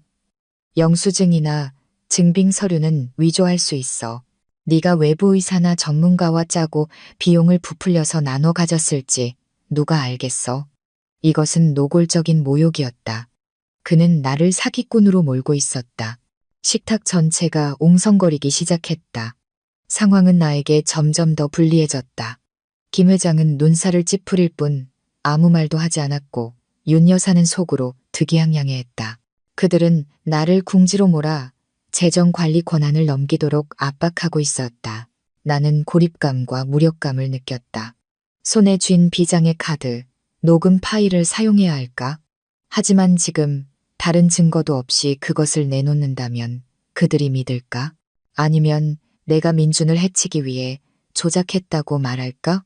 내가 궁지에 몰려 머리가 팽팽하게 돌아가고 있을 때 나는 문득 한 가지 세부사항을 기억해냈다. 며칠 전 민혁의 은행 계좌를 확인했을 때 나는 그와 민준의 공동 투자 계좌에서 상당한 금액이 이체된 것을 발견했다. 이 계좌는 주로 소규모 투자 활동에 사용되었지만 이번에 이체된 금액은 목적이 명확하지 않고 대외 비용이라고만 기록되어 있었다. 수취인은 다소 낯선 건설 회사였다. 주목할 점은 이 거래를 민준이 실행했고 이체 시점이 불과 일주일 전이라는 사실이었다. 직감적으로 무언가 잘못되었다는 것을 느꼈다. 나는 은밀하게 은행권에 일하는 친구에게 부탁하여 그 건설 회사에 대한 정보를 조회해달라고 요청했었다. 그 결과는 나에게 충격적이었다. 그 회사의 대표가 바로 해웅 삼촌의 아들이었다. 나는 깊게 숨을 들이쉬며 평정심을 되찾았다. 하늘은 스스로 돕는 자를 돕는다. 나는 그들의 곤봉으로 그들의 등짝을 때리기로 결정했다. 나는 승리감에 찬 눈빛으로 나를 바라보던 해웅 삼촌을 바라보며 살짝 미소를 지었다. 해웅 삼촌 말씀이 맞아요. 사람의 마음은 예측하기 어렵고 영수증이나 증빙 서류는 정말로 위조할 수 있으며 신뢰는 이용당하기 쉬운 것입니다. 마치 개인적인 이익을 위해 기꺼이 거짓말을 하고 다른 사람을 해치는 사람들이 있는 것처럼 말이죠. 나의 의미심장한 말에 모두들 어리둥절했다. 민준과 해웅 삼촌의 안색이 변했다. 나는 또렷한 목소리로 말을 이었다. 오늘 이 자리에 모든 어른들이 모이신 김에 저도 한 가지 분명히 묻고 싶은 것이 있습니다. 아버님, 민준 씨, 열흘 전쯤 민혁 오빠와 민준 씨의 공동투자 계좌에서 건축개발 성진이라는 회사로 약 50억 원에 달하는 상당한 금액이 이체되었습니다. 이 지출은 대외 비용이라고 기록되어 있었습니다. 저는 사업에 대해 잘 모르지만 계약서나 서류 없이 이렇게 큰 대외 비용이 지출된 것이 조금 이상합니다. 민준 씨께서 저와 모든 분들에게 설명해 주시겠습니까? 나의 질문은 식탁 한가운데 터진 폭탄과 같았다. 모두들 깜짝 놀랐다. 민준은 얼굴이 새하얗게 질려 더듬거렸다.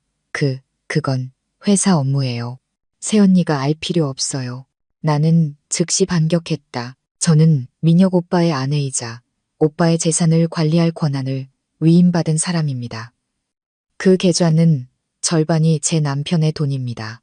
제가 왜 알면 안 되나요? 혹시 여기에 뭔가 수상한 점이라도 있는 건가요? 나는 얼굴이 하얗게 질려 입을 다물고 있는 해웅 삼촌 쪽을 돌아봤다. 그리고 제가 알기로는 건축개발 성진의 대표는 해웅 삼촌의 외아들인 김영웅 씨라고 들었습니다. 제가 맞습니까? 삼촌, 이제 모든 것이 명확해졌다. 민주는 회사 돈, 그중에는 민혁의 돈도 포함되어 있었는데 그 돈으로 해웅 삼촌을 매수하여 오늘 이 식사 자리에서 그를 이용하여 나에게 압력을 가하도록 만든 것이다. 식당 전체는 침묵에 잠겼고 아무도 말을 하지 못했다. 윤 여사는 입을 벌리고 경악했고 김 회장은 얼굴이 굳어졌다. 그는 민준과 사촌형을 노려봤고 눈빛에는 분노와 실망이 가득했다. 해웅 삼촌은 떨면서 일어나 나를 가리켰다. 네가 나를 모함하는 거야. 나는. 하지만 그는 더 이상 말을 잇지 못했다. 증거는 너무나 명확했다. 민준도 황급히 일어서서 상황을 수습하려 했다. 아버지, 여러분, 이 여자의 헛소리를 듣지 마세요. 그저 영웅 형을 어려운 시기에 조금 도와준 것뿐이에요. 매수 같은 건 없었어요. 도와주는데 회사 돈 50억을 쓴다고? 김 회장은 얼음장처럼 차가운 목소리로 으르렁거렸다. 나를 바보로 아는 거냐? 가족 모임의 분위기는 나를 겨냥하던 곳에서 완전히 뒤바뀌었다. 이제 두 명의 피고는 민준과 해웅 삼촌이었다. 나는 조용히 앉아 물 한 모금을 마셨다. 나는 녹음 파일을 사용하지 않고도 그들의 계획을 무너뜨릴 수 있었다. 이 반격은 나를 위험에서 벗어나게 했을 뿐만 아니라 민준의 진짜 얼굴 일부를 폭로했으며 동시에 그들의 내부 분열을 초래했다. 나는 민준이 나를 용서하지 않을 것임을 알고 있었다. 이 싸움은 이제 공식적으로 새롭고 더 잔혹한 단계로 접어들었다. 가족 모임은 무거운 분위기 속에서 끝났다. 민준과 해웅 삼촌은 김 회장 앞에서 심하게 꾸중을 들었다. 그 후 가문의 체면을 지키기 위해 이 문제는 일단 덮어졌지만 민준의 신뢰는 심각하게 훼손되었다. 그는 더 이상 나에게 공개적으로 곤란을 주지 못했지만 나를 향한 그의 증오심은 극에 달했음을 알았다. 구석에 몰린 짐승은 그 어느 때보다 위험해지는 법이다. 그리고 예상대로 민주는 매우 교활한 복수극을 펼쳤다. 그는 나의 재정관리 권한을 박탈할 수는 없었지만 그룹 부사장으로서의 권력을 이용해 나를 곤란하게 만들었다. 그는 해웅 삼촌 사건 이후 비정상적인 재정 활동을 재조사해야 한다는 핑계로 회계부서에 민영 명의의 모든 은행 계좌를 일시적으로 동결하도록 명령했다. 은행으로부터 통보를 받았을 때 나는 민준의 덫에 걸렸음을 알았다. 그는 나의 생명줄을 끊으려 했다. 돈이 없으면 나는 전문가들에게 급여를 줄 수 없고 좋은 약을 살 수 없으며 민혁의 값비싼 치료를 계속할 수 없었다. 그는 내가 고개를 숙이고 자신에게 애원하기를 바랐다. 윤 여사와 지혜는 노골적으로 기뻐했다. 어때요? 맏며느리, 돈 다 떨어졌어요. 지혜는 내가 걱정스럽게 전화하는 것을 보고 비꼬았다. 혹시 제가 엄마에게 말씀드려서 형님 주기라도 사 먹일 수 있게 조금 빌려드릴까요? 나는 그들의 조롱을 무시했다. 민준에게 애원한다고? 절대 안 된다. 나는 그에게 내가 무너지는 모습을 보게 할 기회를 절대 주지 않을 것이다. 나는 깊게 숨을 들이마시고 자립해야 한다고 스스로에게 다짐했다. 나는 내 개인 계좌를 확인했다. 몇 년 동안 일하면서 모아둔 저축은 많지 않았고 겨우 1,000만 원 정도가 남아 있었다. 민혁의 막대한 치료 비용에 비하면 세 발의 피였다. 하지만 나는 포기할 수 없었다. 나는 돈을 벌기 위해 무엇을 할 수 있을지 생각하기 시작했다. 나는 경제학 학위를 가지고 있었지만 민혁을 돌봐야 했기 때문에 회사에 다닐 수는 없었다. 나는 집에서 할 수 있고 시간이 유연한 일이 필요했다.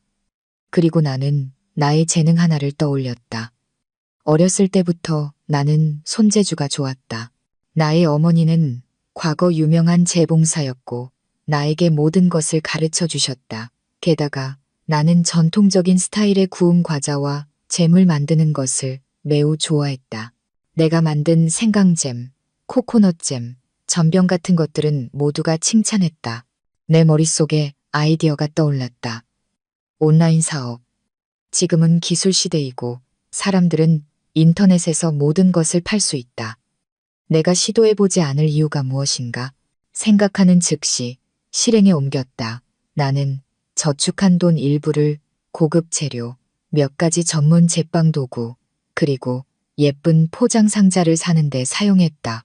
나는 내가 가장 자신 있는 어린 코코넛 잼과 쫀득한 생강 잼부터 시작했다. 나는 모든 잼을 직접 만들고 조심스럽게 포장했으며 눈길을 끄는 사진을 찍었다. 나는 소셜미디어에 판매 페이지를 만들고 지순의 부엌이라고 이름 붙였다. 나는 대대적인 광고는 하지 않았고 친한 친구 몇 명에게만 공유를 부탁했다. 처음에는 지인들로부터 몇 건의 주문만 들어왔지만 입소문이 퍼졌다.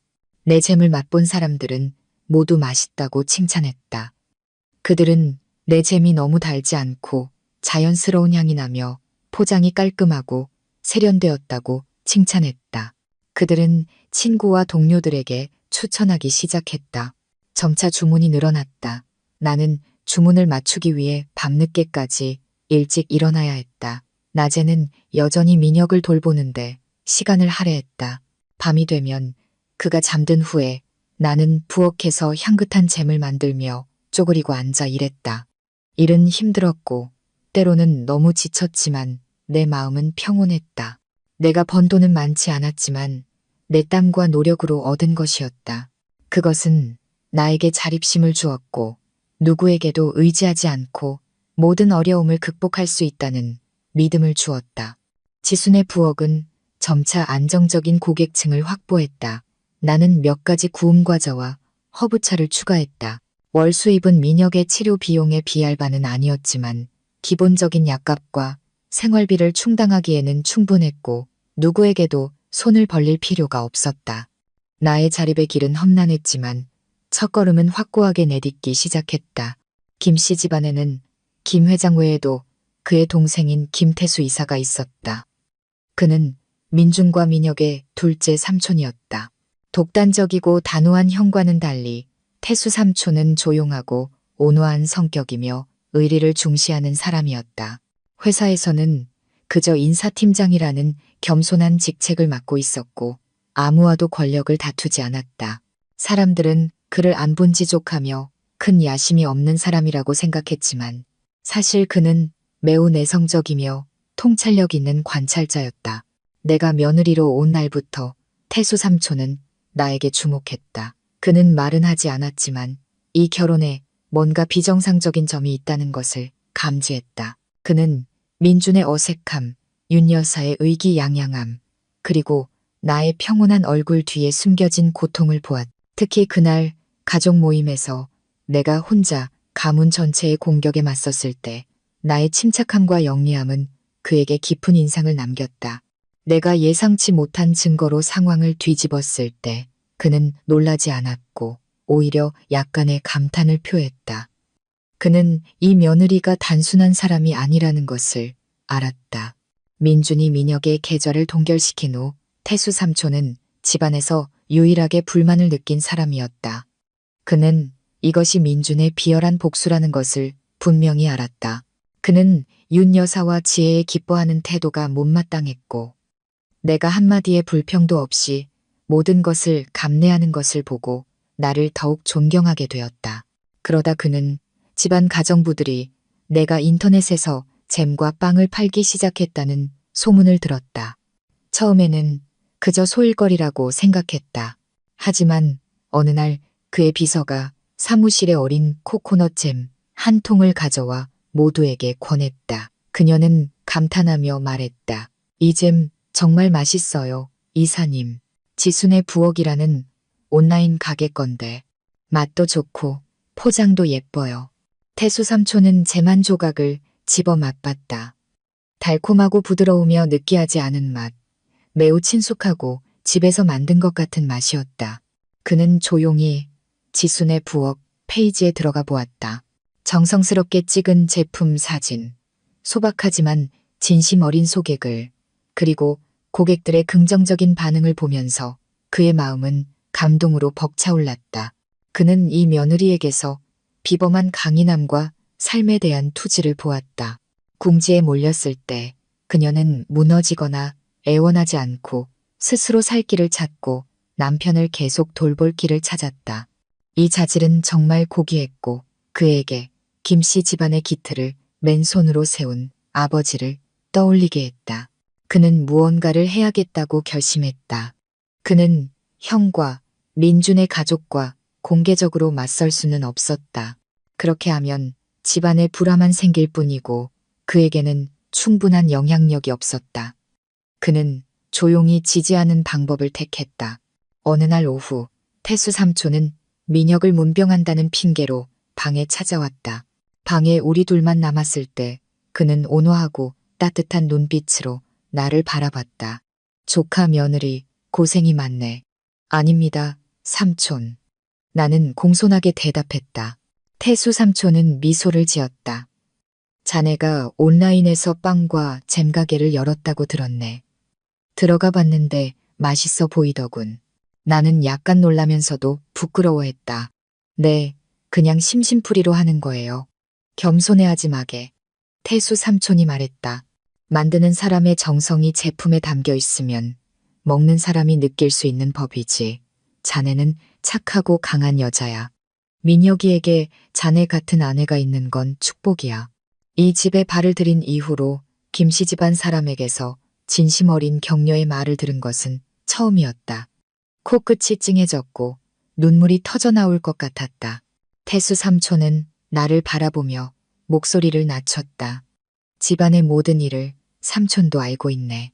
삼촌이 끼어들기 불편한 일도 있지만 이 집의 모두가 나쁜 사람은 아니라는 것을 기억하게. 혹시라도 너무 힘들면 주저하지 말고 삼촌을 찾아오게. 많은 도움은 못 될지 몰라도 최소한 들어줄 사람은 될 수 있네. 그는 말을 마치고 테이블 위에 봉투 하나를 놓았다. 이건 삼촌의 작은 정성이야.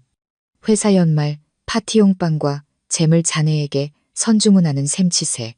자네가 자금을 마련하는데 도움이 되었으면 좋겠네. 그는 내가 거절할 틈도 주지 않고 내 어깨를 가볍게 두드리고는 방을 나섰다.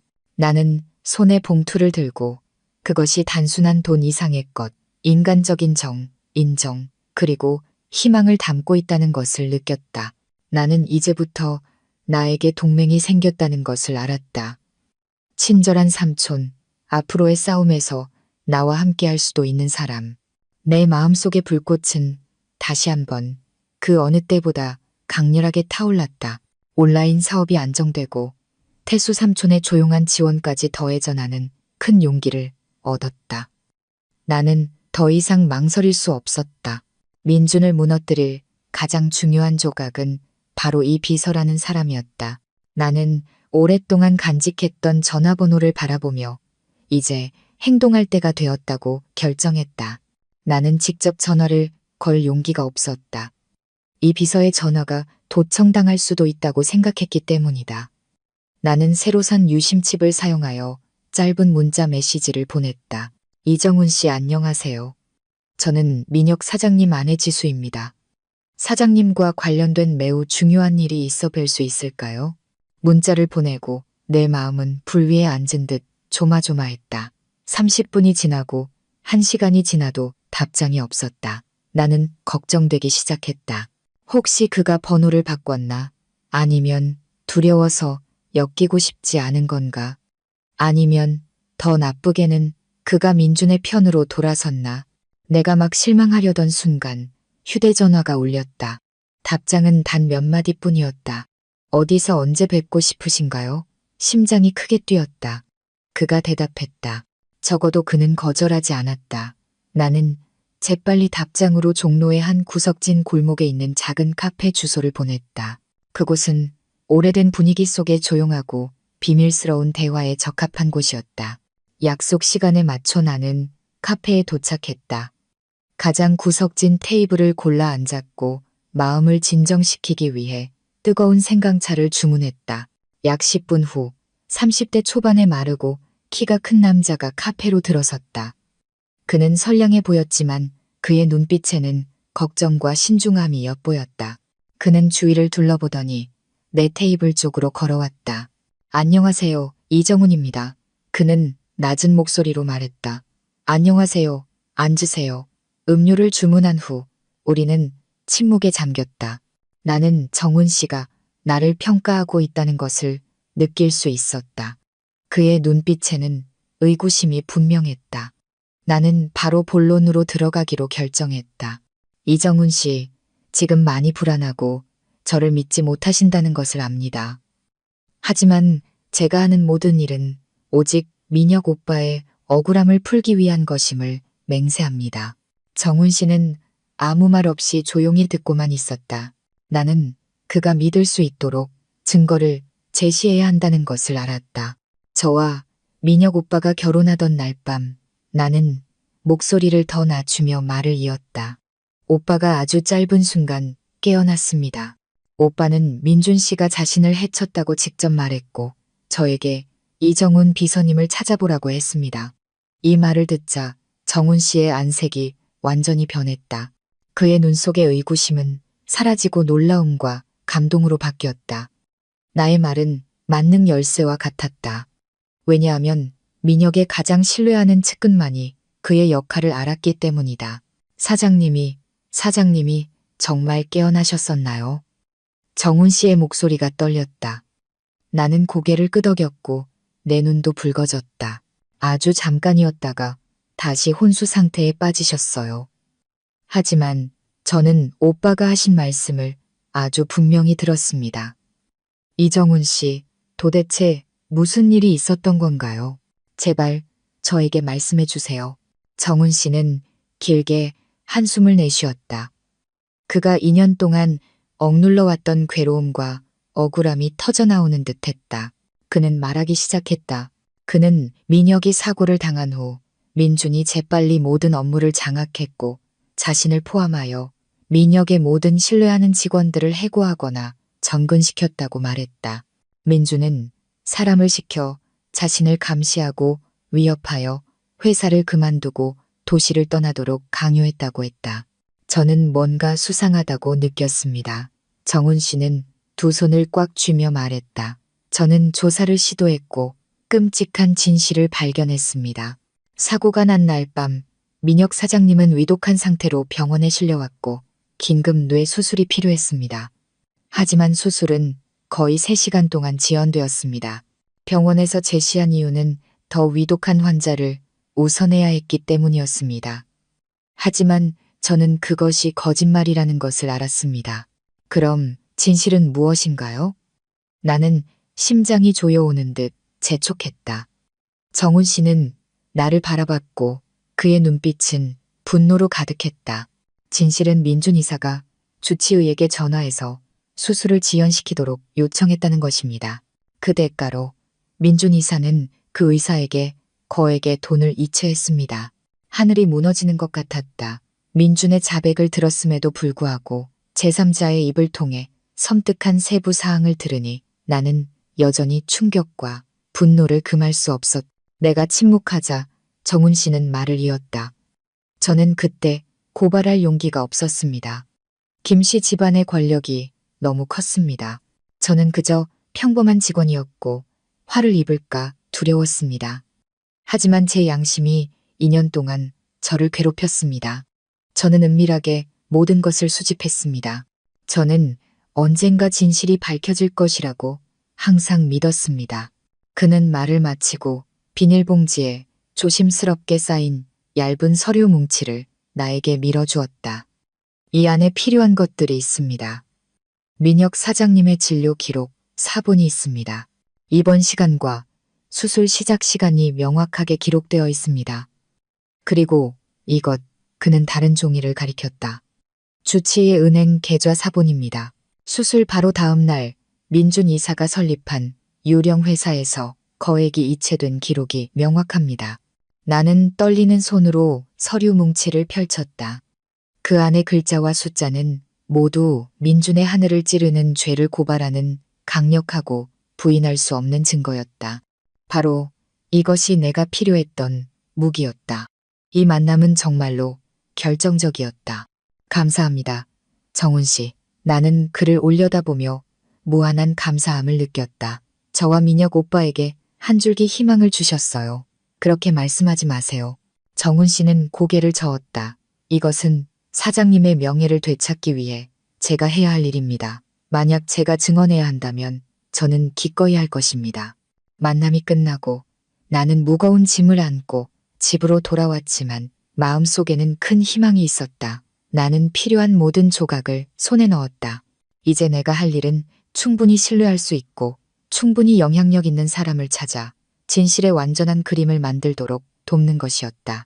그리고 그 사람은 다름 아닌 태수 삼촌이었다. 정훈 씨가 준 서류 뭉치를 손에 쥐고 나는 김 씨 가족 전체의 운명을 쥐고 있는 듯한 기분이었다. 나는 저택으로 돌아왔고 기쁨과 걱정이 교차했다. 기쁜 것은 정의가 곧 실현될 것이라는 점이었고 걱정되는 것은 다가올 폭풍이 얼마나 잔혹할지 알 수 없었기 때문이었다. 나는 조심스럽게 서류 뭉치와 녹음 파일이 담긴 휴대전화를 작은 철제 상자에 넣어 잠그고 옷장 밑바닥에 깊숙이 숨겼다. 그런 다음 나는 용기를 내어 태수 삼촌에게 전화를 걸었다. 여보세요, 태수 삼촌, 저 지수예요. 전화 너머의 삼촌 목소리는 여느 때처럼 따뜻했다. 오, 조카 며느리, 무슨 일인가? 네, 삼촌. 민혁 오빠의 생명과 관련된 매우 중요한 일이 있어서 삼촌께 직접 말씀드리고 싶습니다. 어디 조용한 곳에서 만날 약속을 잡을 수 있을까요? 내 말을 들은 태수 삼촌의 목소리는 즉시 진지해졌다. 좋다. 내일 저녁 7시에 삼촌 집으로 오게. 사람을 보내 자네를 데리러 가게 할게. 다음 날 저녁 나는 온 가족에게 친구를 만나러 간다고 거짓말을 하고 태수 삼촌이 보낸 차를 타고 김씨 저택보다 작지만 훨씬 아늑한 그의 개인 별장으로 갔다. 태수 삼촌은 거실에서 나를 기다리고 있었고 가정부들을 모두 물러나게 한 후 나를 자신의 서재로 안내했다. 나무 문이 닫히자 방에는 우리 둘만 남았다. 태수 삼촌은 나를 격려하는 눈빛으로 바라봤다. 자네, 무슨 일인지 말해보게. 나는 더 이상 시간을 끌지 않았다. 나는 핸드백에서 휴대전화를 꺼내 민준의 자백이 담긴 녹음 파일을 재생했다. 그의 끔찍한 목소리, 한마디, 한마디가 조용한 방에 울려 퍼졌다. 온화했던 태수 삼촌의 얼굴은 점차 굳어졌다. 그의 눈썹은 찡그려졌고 손은 주먹을 쥐어 푸른 힘줄이 돋아났다. 녹음 파일이 끝났을 때 방에는 소름 끼치는 침묵이 감돌았다. 삼촌은 아무 말도 하지 않고 길게 한숨을 내쉬었다. 그의 눈에는 실망, 고통, 그리고 분노가 가득했다. 이런 파렴치한 놈. 삼촌은 이를 갈았다. 친형에게 그런 잔인한 짓을 하다니. 나는 삼촌이 조금 진정되기를 기다렸다가 정훈 씨의 서류 뭉치를 꺼내 테이블 위에 놓았다. 삼촌, 이게 다가 아닙니다. 제가 민혁 오빠의 옛 비서를 찾았습니다. 이것은 그가 수집한 증거들입니다. 태수 삼촌은 떨리는 손으로 서류 뭉치를 잡았다. 그는 매우 꼼꼼하게 읽었고 페이지를 계속해서 넘겼다. 읽을수록 그의 안색은 더욱 무서워졌다. 진료 기록, 사본, 은행 계좌 사본, 모든 것이 녹음 파일의 자백과 일치했다. 그것들은 그 누구도 부인할 수 없는 철벽 같은 증거였다. 다 읽은 후 태수 삼촌은 의자에 등을 기대고 눈을 감았다. 한참 후 그는 눈을 뜨고 나를 바라봤다. 그의 눈빛은 평소의 온화함 대신 단호함과 냉정함으로 가득 차 있었다. 지수야, 고맙네. 삼촌은 낮고 단호한 목소리로 말했다. 위험을 무릅쓰고 진실을 찾아줘서 고맙다. 자네는 이 집안의 어른들 모두가 하지 못한 일을 해냈네. 삼촌은 너무나 잘못했어. 침묵하고 악이 이 가족 안에서 활개치도록 내버려 뒀으니. 아닙니다, 삼촌. 제가 해야 할 일입니다. 태수 삼촌은 일어나 방을 서성거리며 생각하더니 내 앞에 멈춰 섰다. 이 일은 그냥 넘어갈 수 없네. 우리는 모든 것을 폭로해야 해. 민혁이의 억울함을 풀어주고 그 악한 자들이 대가를 치르도록 해야 해. 삼촌의 말을 듣자 내 마음은 감동으로 벅차올랐다. 마침내 나는 더 이상 혼자가 아니었다. 나는 이 가족 안에서 충분한 신뢰와 영향력을 가진 진정한 동맹을 얻었다. 그럼 이제 어떻게 해야 할까요? 삼촌. 내가 물었다. 태수 삼촌은 잠시 생각하더니 말했다. 이 문제를 외부로 시끄럽게 만들 수는 없어. 그룹의 명성에 해가 될 거야. 우리는 내부적으로 해결하겠지만 철저하게 해결해야 해. 나는 가장 발언권이 있는 모든 어른들을 모아 가족회의를 소집할 걸세. 그곳에서 모두 앞에서 자네가 이 증거들을 제시하는 거야. 가족회의는 가문 구성원, 누구의 운명이라도 결정할 수 있는 가장 높은 권위를 가진 곳이었다. 태수 삼촌의 말은 나에게 명확한 길을 제시했다. 두려워하지 말게. 삼촌은 내 눈 속의 불안을 읽었는지 말을 이었다. 그 회의에서 삼촌이 자네 편에 서줄 걸세. 형님과 형수님이 민준이를 아무리 감싸려 해도 이 증거들 앞에서는, 이 진실 앞에서는 아무것도 할 수 없을 거야. 정의는 반드시 우리의 편일세. 태수 삼촌은 내 어깨에 손을 얹었고 그 손길은 신뢰와 힘으로 가득했다. 공식적인 동맹이 결성되었다. 겉으로는 약해 보였던 한 여자와 항상 침묵을 지키던 삼촌 사이의 동맹이었다. 우리는 함께 마지막 전투, 악을 무너뜨리고 빛을 되찾기 위한 전투를 준비할 것이다. 심판의 날이 매우 가까워지고 있었다. 가족회의가 열리는 날이 마침내 왔다. 주말이었지만 김씨 저택의 분위기는 그 어느 때보다 긴장되고 숨막혔다. 가장 중요한 손님들을 접대하던 가장 큰 거실에 귀한 나무로 만든 긴 테이블이 놓였다. 주변에는 정교하게 조각된 의자들이 놓여 있었다.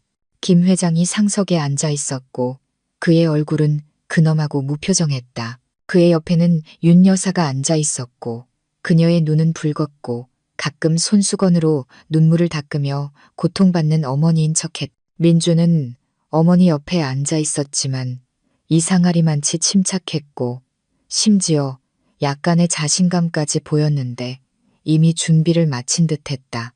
해웅 삼촌도 참석했지만 지난번 사건 이후 더 조심스러워 보였고 나를 향한 눈빛은 여전히 적대적이었다. 그들 맞은편에는 태수 삼촌과 내가 그의 옆에 앉아 있었다. 그 외에도 지분과 발언권이 있는 몇몇 어른들이 더 있었다. 회의가 시작되었다. 태수 삼촌이 입을 열기도 전에 민준이 일어나 선제 공격을 가했다. 그는 나를 경멸과 연민이 섞인 눈빛으로 바라봤다. 아버지, 삼촌, 숙모님들, 오늘 제가 분명히 말씀드리겠습니다. 그동안 우리 가족에게 너무 많은 풍파가 있었는데 이 모든 것이 지수 씨로부터 비롯되었습니다. 그는 나를 가리키며 말했다. 저는 그녀가 형님과 결혼해야 하는 어려움을 겪은 것을 알지만 그렇다고 그녀가 가족 간의 정을 갈라놓고 저에게 누명을 씌울 권리는 없습니다. 그는 완전히 새로운 이야기를 지어내기 시작했다. 공들여 준비된 연극이었다. 그는 내가 자신의 사랑을 얻지 못하자 원한을 품었고 자신을 유혹하려 했지만 거절당하자 복수심에 민혁의 재산을 차지하고 자신에게 복수하기 위해 음모를 꾸몄다고 말했다. 그녀는 가짜 증거를 만들고 외부 사람들을 매수하여 저에게 누명을 씌웠습니다. 민주는 억울하다는 듯 말했다. 그녀가 곧 내놓을 녹음 파일은 정교하게 편집된 조작물일 뿐입니다. 저는 겉으로 보기에는 순진해 보이는 여자가 이렇게 악랄하고 교활한 속마음을 가질 줄은 상상도 못했습니다. 윤 여사는 즉시 사랑하는 아들을 따라 통곡했다. 오, 하느님, 우리 집안이 복이 없어 저런 며느리를 들이다니. 내 아들 민준이는 착하고 효심이 깊은데 어떻게 감히 저 아이를 해치겠어요? 민준이는 형을 아끼는데 어떻게 해칠 수 있단 말이에요? 여러분, 우리 가족을 헤아려 주세요. 해웅 삼촌도 경건한 목소리로 거들었다. 맞습니다. 이 문제는 명확히 해야 합니다. 우리는 외부인이 들어와 가풍을 어지럽히고 가문의 화합을 해치도록 내버려 둘 수 없습니다. 저는 지수 씨의 재산 관리 권한을 즉시 박탈하고 그녀를 이 집에서 내쫓아야 한다고 제안합니다. 그들의 일당은 일사불란하게 움직였다. 한 명은 띄우고 한 명은 부추기며 나를 피해자에서 가해자로 둔갑시켰다. 그들은 나에게 상상할 수 없는 죄명을 계속해서 덮어씌웠다. 다른 어른들은 웅성거리기 시작했다. 그들의 눈빛은 의심으로 가득 찼고 상황은 다시 한번 나에게 매우 불리해졌다. 나는 피가 차가워지는 것을 느꼈다. 그들의 뻔뻔함은 나의 상상을 초월했다. 김 회장은 여전히 침묵했고 그의 찡그린 눈썹으로는 그가 무슨 생각을 하는지 짐작할 수 없었다. 나는 태수 삼촌을 바라봤고 삼촌은 고개를 살짝 끄덕이며 나에게 침착하라는 신호를 보냈다. 나는 깊게 숨을 들이쉬었다. 그들의 연극은 훌륭했지만 이제 막을 내릴 시간이었다. 나는 진정한 싸움이 이제 시작된다는 것을 알았다. 나는 진실이 왜곡되도록 내버려 두지 않을 것이고 그들의 악어의 눈물이 죄악을 덮도록 하지 않을 것이다. 분위기가 가장 혼란스러웠고 비난의 말이 폭풍처럼 나를 겨냥하고 있을 때 태수 삼촌이 조용히 테이블을 두드려 모두의 주의를 끌었다. 모두들 진정하십시오. 삼촌의 목소리는 크지 않았지만 권위가 있었다. 우리가 여기에 모인 것은 진실을 찾기 위함이지 일방적인 비난을 듣기 위함이 아닙니다. 모든 일에는 증거가 필요합니다. 민준이가 지수 씨가 증거를 조작했다고 말했습니다. 그렇다면 민준이의 증거는 어디 있습니까? 그리고 지수 씨에게도 말할 기회를 주고 그녀가 가진 것을 내놓도록 해야 한다고 생각합니다. 태수 삼촌의 말은 이성적이고 합리적이어서 아무도 반대할 수 없었다. 김 회장은 고개를 끄덕이며 나에게 신호를 보냈다. 지수야, 할 말이 있으면 해보렴. 나는 일어섰고 몸은 약간 떨렸지만 눈빛은 매우 단호했다. 나는 민준이나 윤 여사를 보지 않고 김 회장과 다른 어른들을 똑바로 쳐다봤다. 아버지, 삼촌, 숙모님들, 제가 지금 하려는 말은 믿기 어렵고 고통스러울 수 있다는 것을 압니다. 하지만 그것이 진실이며 아무리 잔인하더라도 진실은 드러나야 합니다. 나는 민준의 비난에 대해 말다툼하지 않았다. 행동이 수많은 말보다 더 큰 무게를 가진다는 것을 알았기 때문이다. 나는 휴대전화를 꺼내 미리 준비해둔 작은 스피커에 연결했다. 먼저 모두 이 녹음 파일을 들어보시겠어요? 나는 재생 버튼을 눌렀다. 민준의 자만의 찬 잔혹한 목소리가 거실 전체에 울려 퍼졌다. 그날 주치의였던 과장이 저에게 신세를 졌었거든요. 저는 그저 그에게 전화해서 천천히 하라고만 말했어요. 단 몇 시간만 지연되면 모든 것이 제 계획대로 될 수 있었죠. 제가 대단하지 않아요? 녹음 파일이 끝나자마자 방 전체는 죽음 같은 침묵에 잠겼다. 민준의 자신감 넘치던 얼굴은 사라지고 종이장처럼 새하얗게 변했다. 그는 더듬거렸다. 가짜야, 조작이야. 그녀가 나를 함정에 빠뜨렸어. 윤 여사도 소리쳤다. 맞아요. 얘가 내 아들을 함정에 빠뜨렸어요. 아무도 믿지 마세요. 나는 여전히 침착함을 유지했다. 모두 녹음 파일이 조작될 수 있다고 생각하신다면, 그렇다면 흰 종이 위에 검은 글씨가 있다면 어떨까요? 나는 가져온 서류 가방을 열어 정훈 씨의 서류 뭉치를 꺼냈다. 나는 테이블 위에 민혁의 진료 기록 사본을 놓았다. 여러분, 이것은 X병원에 있는 민혁 오빠의 진료 기록입니다.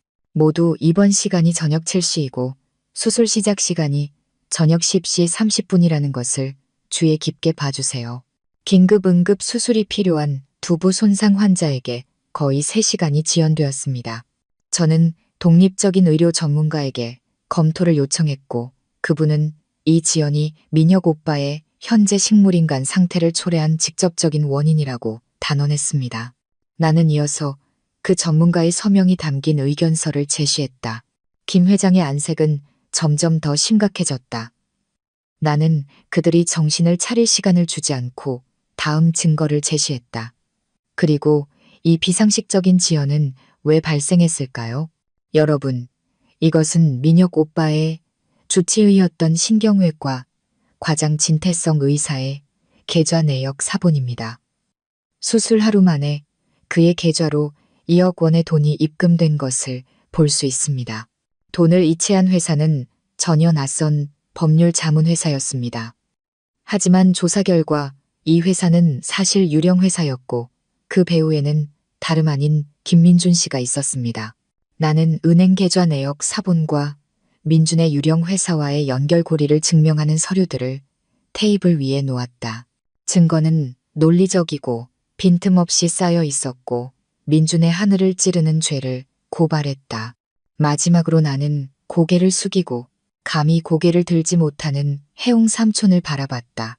그리고 자신의 계획을 실행하기 위해 민준 씨는 회사 돈, 그 중에는 제 남편의 돈도 포함되어 있었는데 그 돈으로 사람들의 마음을 매수하고 진실까지 매수하는 것을 주저하지 않았습니다.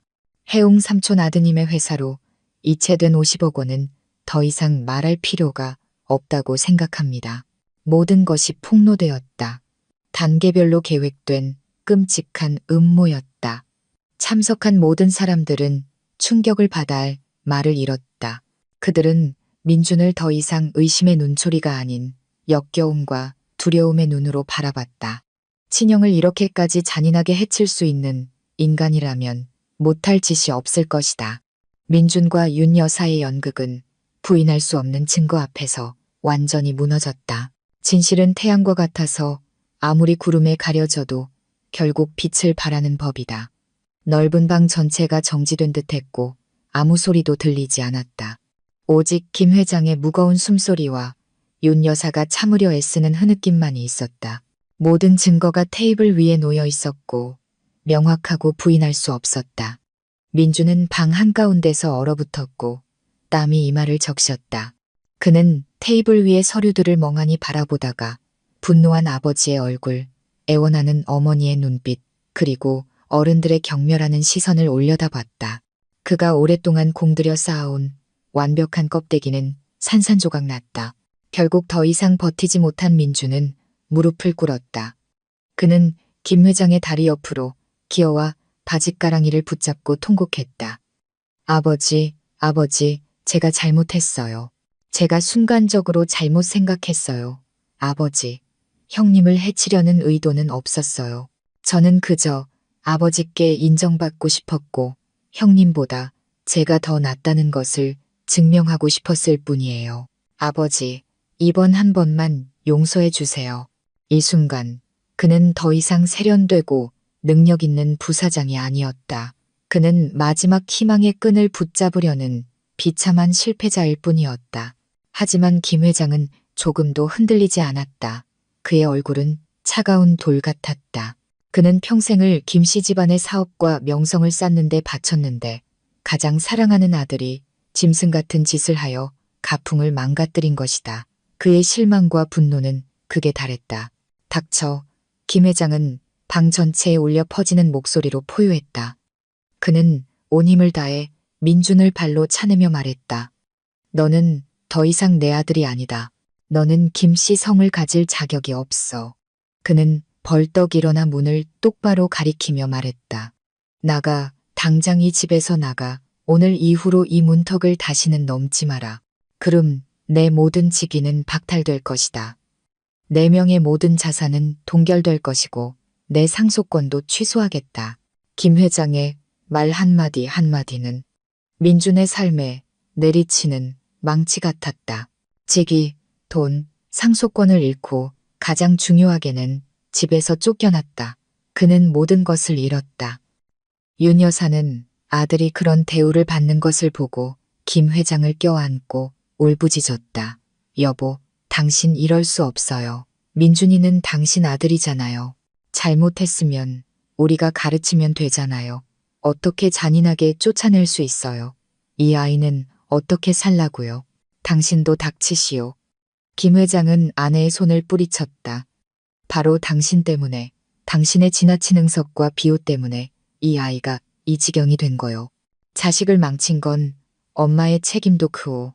민주는 비틀거리며 일어섰고 그의 눈빛은 광기로 가득 찼다. 그는 더 이상 애원하지 않고 나를 향해 돌아섰고 그의 눈빛은 도끼와 원한으로 가득 찼다. 너, 이 빌어먹을 년 때문이야. 네가 내 모든 것을 망쳤어. 너를 용서하지 않을 거야. 그는 미친 짐승처럼 나에게 달려들었다. 하지만 태수 삼촌이 한 발 빨랐다. 그는 내 앞에 가로막고 섰다. 가문의 경호원 2명이 즉시 달려와 민준을 붙잡고 끌고 나갔다. 저 녀석을 끌어내. 김 회장이 명령했다. 민준은 2 경호원에게 질질 끌려나가면서도 나를 향한 증오로 가득 찬 욕설과 울부짖음을 멈추지 않았다. 그의 울음소리는 점차 작아지더니 큰 문 뒤로 사라졌다. 문이 닫히는 순간 김민준의 경력과 미래도 공식적으로 막을 내렸다. 악인은 징벌받았다. 진실이 승리했다. 나는 눈앞의 혼란스러운 장면을 바라봤고 기쁘거나 통쾌한 감정은 없었다. 그저 씁쓸함만 느껴졌다. 부유하고 권력 있는 가족이었지만 인간미가 부족했던 이들은 결국 비극적인 결말을 맞이해야 했다. 김씨 집안의 지진은 여기서 멈추지 않았다. 민준의 몰락은 도미노 효과처럼 잔혹한 일련의 결과를 초래했다. 인과응보는 빠르고 잔혹했으며 악의 씨앗을 뿌린 누구도 예외가 아니었다. 민준이 쫓겨난 후 윤 여사는 너무 큰 충격과 고통으로 거실에서 갑자기 고혈압 발작으로 쓰러졌다. 온 가족이 급히 그녀를 응급실로 데려갔다. 의사는 가벼운 뇌졸중이었지만 다행히 때맞춰 도착하여 생명에는 지장이 없다고 말했다. 하지만 후유증으로 그녀의 한쪽 팔다리가 약해졌고 걷기가 어려워졌으며 말도 전처럼 유창하게 할 수 없게 되었다. 하루 종일 스파나 쇼핑만 하던 권위 있는 안주인이 이제 누워서 모든 생활을 다른 사람의 도움에 의존해야 했다. 이것은 아들의 죄를 맹목적으로 비호했던 어머니에게 합당한 징벌일지도 몰랐다. 민주는 빈손으로 집에서 쫓겨난 후 문자 그대로 지옥에 떨어졌다. 모든 계좌는 동결되었고 신용카드는 잠겼다. 그는 주머니에 단 한 푼도 없었다. 이전에 그를 둘러쌌던 부유한 친구들은 그가 몰락하자 모두 등을 돌렸고 아무도 도움의 손길을 내밀지 않았다. 그는 손목에 찬 명품 시계까지 팔아 비참한 월세를 낼 수밖에 없었다. 그가 숨겼던 과거의 투자 손실들이 드러났고 채권자들이 빚을 갚으라며 쫓아왔다. 호화로운 생활을 하던 재벌 2세였던 민주는 이제 떠돌이가 되어 숨어 다녔다. 사람들이 말하기를 어느 날 그는 술에 취해 옷이 찢어진 채 공원 구석에 쓰러져 있었는데 거지와 다를 바 없었다고 한다. 나의 신우 이지혜도 불운을 피할 수 없었다. 이전에는 오빠 덕분에 능력이 없어도 그룹에서 좋은 자리를 차지하고 있었다. 이제 민준이 몰락하자 이전에 그녀에게 억압당했던 사람들이 이 기회를 틈타 복수했다. 그들은 계속해서 곤란을 주었고 그녀의 비리를 고발했다. 결국 압력을 견디지 못한 지혜는 스스로 직장을 그만두어야 했다. 직장을 잃고 오빠는 파산하고 어머니는 병에 걸린 채 응석바디였던 아가씨는 이제야 세상의 쓴맛을 깨달았다. 혜용 삼촌도 그 수치스러운 사건 이후 가문 내에서 모든 체면을 잃었다. 그의 아들 건설 회사도 민준의 자금 세탁에 연루되어 조사를 받았고 사업 손실을 겪다가 곧 파산 위기에 처했다. 나를 해치려 하고 나와 민혁의 고통을 비웃었던 모든 자들은 이제 각자의 비참한 결말을 맞이해야 했다. 인과응보는 그 누구도 놓치지 않았다. 뿌린 대로 거두는 법이었다. 나는 그들의 몰락을 지켜보면서도 통쾌함은 없었고 단지 서글픔만 있었다. 나는 가장 좋은 복수는 적들을 고통스럽게 하는 것이 아니라 좋은 삶, 의미 있는 삶을 사는 것이라는 것을 깨달았다. 그리고 나에게는 모든 것보다 더 중요한 책임이 남아 있었다. 바로 민혁을 돌보고 기적을 기다리는 것이었다. 모든 풍파가 지나간 후 김씨 저택은 이상하리만치 조용해졌다. 윤 여사의 비난도 지혜의 경멸하는 눈빛도 민준의 위선도 더 이상 없었다. 남은 것은 나, 김 회장, 태수, 삼촌, 그리고 가정부들 뿐이었다. 김 회장은 10년은 늙어 보였다. 비록 자신의 손으로 징벌했지만 아들을 잃은 고통과 아내의 몰락은 이 강인한 남자를 무너뜨렸다. 그는 대부분의 시간을 집무실에서 보냈고 말수가 적어지고 웃음도 줄었다. 하지만 나를 향한 그의 태도는 완전히 바뀌었다. 그는 더 이상 권위 있는 시아버지의 눈빛으로 나를 보지 않고 죄책감, 감사함, 그리고 존경심으로 바라봤다. 나는 그를 원망하지 않았다. 나는 아버지의 고통을 이해했다. 나는 여전히 며느리로서의 본분을 다했고 매일 그에게 차와 간식을 준비해 가져다 주었으며 가끔 안부를 물었다. 나는 모든 정신과 힘을 민혁을 돌보는 일에 집중했다. 이제 나를 방해하는 사람은 아무도 없었다. 나는 그에게 가장 좋은 것을 해줄 수 있었다. 나는 민혁의 모든 계좌를 다시 열었고 신경 및 물리치료 분야의 최고 전문가들을 포함한 최고의 의료진을 초빙했다. 나는 그의 방을 최신 장비가 완비된 미니 병실로 만들었다. 나의 하루는 그의 병상 옆에서 시작하고 끝났다. 나는 그에게 튜브를 통해 영양식을 직접 준비했고 근육 위축을 막기 위해 매일 몇 시간씩 꾸준히 마사지와 물리 치료를 해주었다. 민혁 오빠, 모든 일이 끝났어요. 어서 깨어나야 해요. 모두 오빠를 기다리고 있어요. 나는 종종 그의 귓가에 이렇게 속삭였다. 시간은 흘러갔다. 한 달, 두 달, 그리고 반년.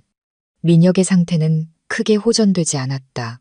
때로는 나도 지치고 낙심했지만 그의 얼굴을 볼 때마다 나는 더 열심히 노력해야 한다고 다짐했다. 그에 대한 나의 감정은 처음의 연민과 책임감에서 점차 더 깊은 무언가로 변해갔다. 그것이 사랑인지는 모르겠지만 나는 내 삶에서 그의 존재 없이는 살 수 없다는 것을 알았다. 그리고 마침내 기적이 일어났다. 어느 날 오후 내가 평소처럼 그의 얼굴을 닦아주고 있을 때 나는 그의 눈꺼풀이 살짝 떨리는 것을 보았다.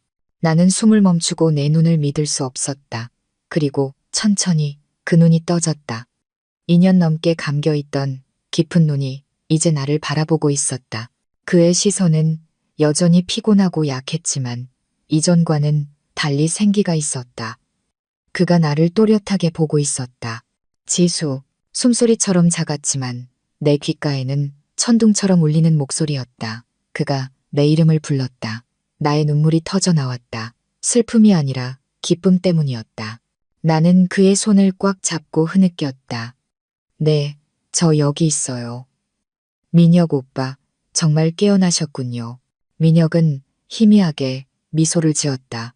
그는 더 말하고 싶어 했지만 아직 힘이 부족했다. 하지만 그 눈빛과 그 한마디만으로도 내가 그동안 겪었던 모든 피로와 서러움이 사라지기에 충분했다. 민혁의 회복은 놀라울 정도로 빨랐다. 며칠 후 그는 더 긴 문장으로 말할 수 있었다. 일주일 후 그는 팔다리를 움직일 수 있게 되었다.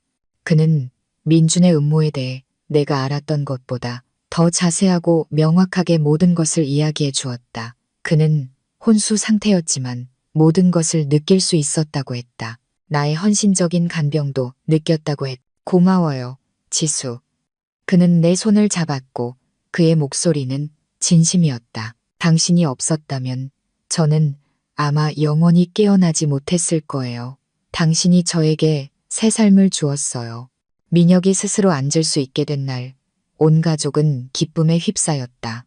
김 회장과 태수 삼촌은 급히 달려왔고 아들과 조카가 정말로 회복된 것을 보고 두 강인한 남자도 눈물을 참지 못했다. 김 회장은 내게 다가왔다. 그는 처음으로 내 손을 잡았고 목소리가 떨렸다. 지수야, 아버지가 너에게 미안하다. 김씨 집안이 너에게 너무 많은 빚을 졌다.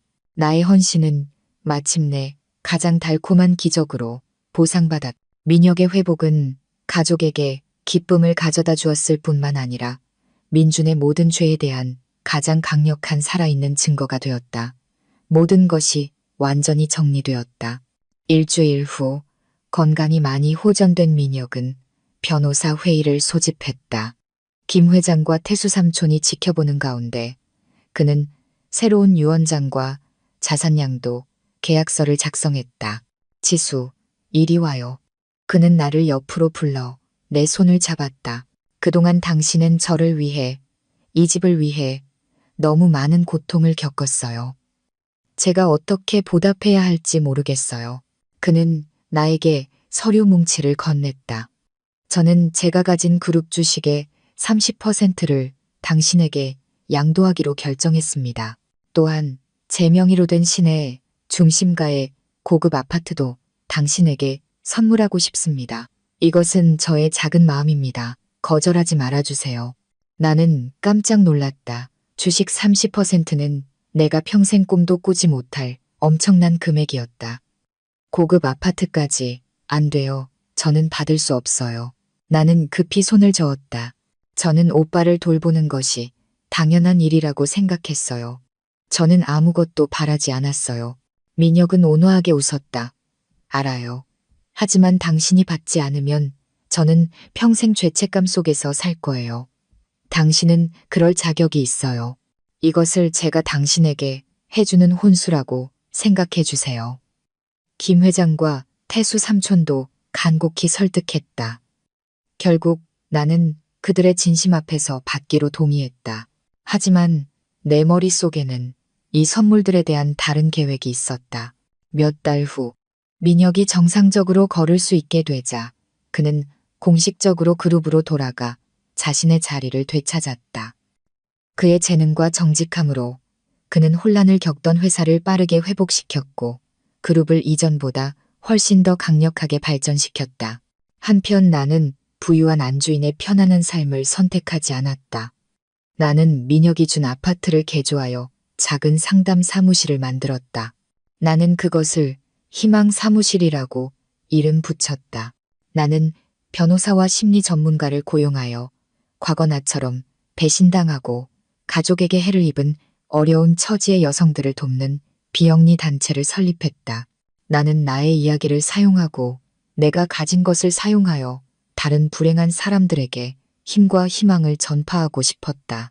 희망 사무실에서의 일은 바빴지만 나에게 진정한 기쁨과 삶의 의미를 가져다 주었다. 나는 베푸는 삶 속에서 행복을 찾았다. 나와 민혁의 사랑도 자연스럽고 견고하게 꽃피웠다. 우리는 낭만적인 고백도 화려한 두 번째 결혼식도 없었다. 우리의 사랑은 감사함, 존중, 그리고 이해 위에서 세워졌다. 우리는 함께 가장 거친 폭풍우를 헤쳐왔고 서로에게 평화를 찾았다. 어느 아름다운 오후, 나와 민혁은 희망 사무실의 발코니에 서서 분주한 거리를 내려다보고 있었다. 그가 부드럽게 뒤에서 나를 안고 턱을 내 어깨에 기댔다. 지금의 당신을 보니 정말 아름다워요. 그가 속삭였다. 나는 미소를 지었다. 자유로움의 아름다움인가요, 오빠? 그것뿐만이 아니에요. 그가 말했다. 그것은 또한 인류의 아름다움이에요. 당신은 당신의 고통을 다른 사람을 돕는 힘으로 바꾸었어요. 당신은 불길 속에서 다시 태어난 불사조, 저의 지수예요. 나는 그의 어깨에 머리를 기댔고 마음은 평화로 가득 찼다. 나의 인생은 악몽을 겪었지만 폭풍우가 지나간 후 하늘은 맑아졌다. 나는 가짜 사랑을 잃었지만 진정한 사랑, 의미 있는 삶, 그리고 완전한 가족을 찾았다. 행복은 때때로 폭풍이 없는 것이 아니라 폭풍우 후에 서로를 찾아 함께 더 푸른 하늘을 건설하는 데 있는 것이다.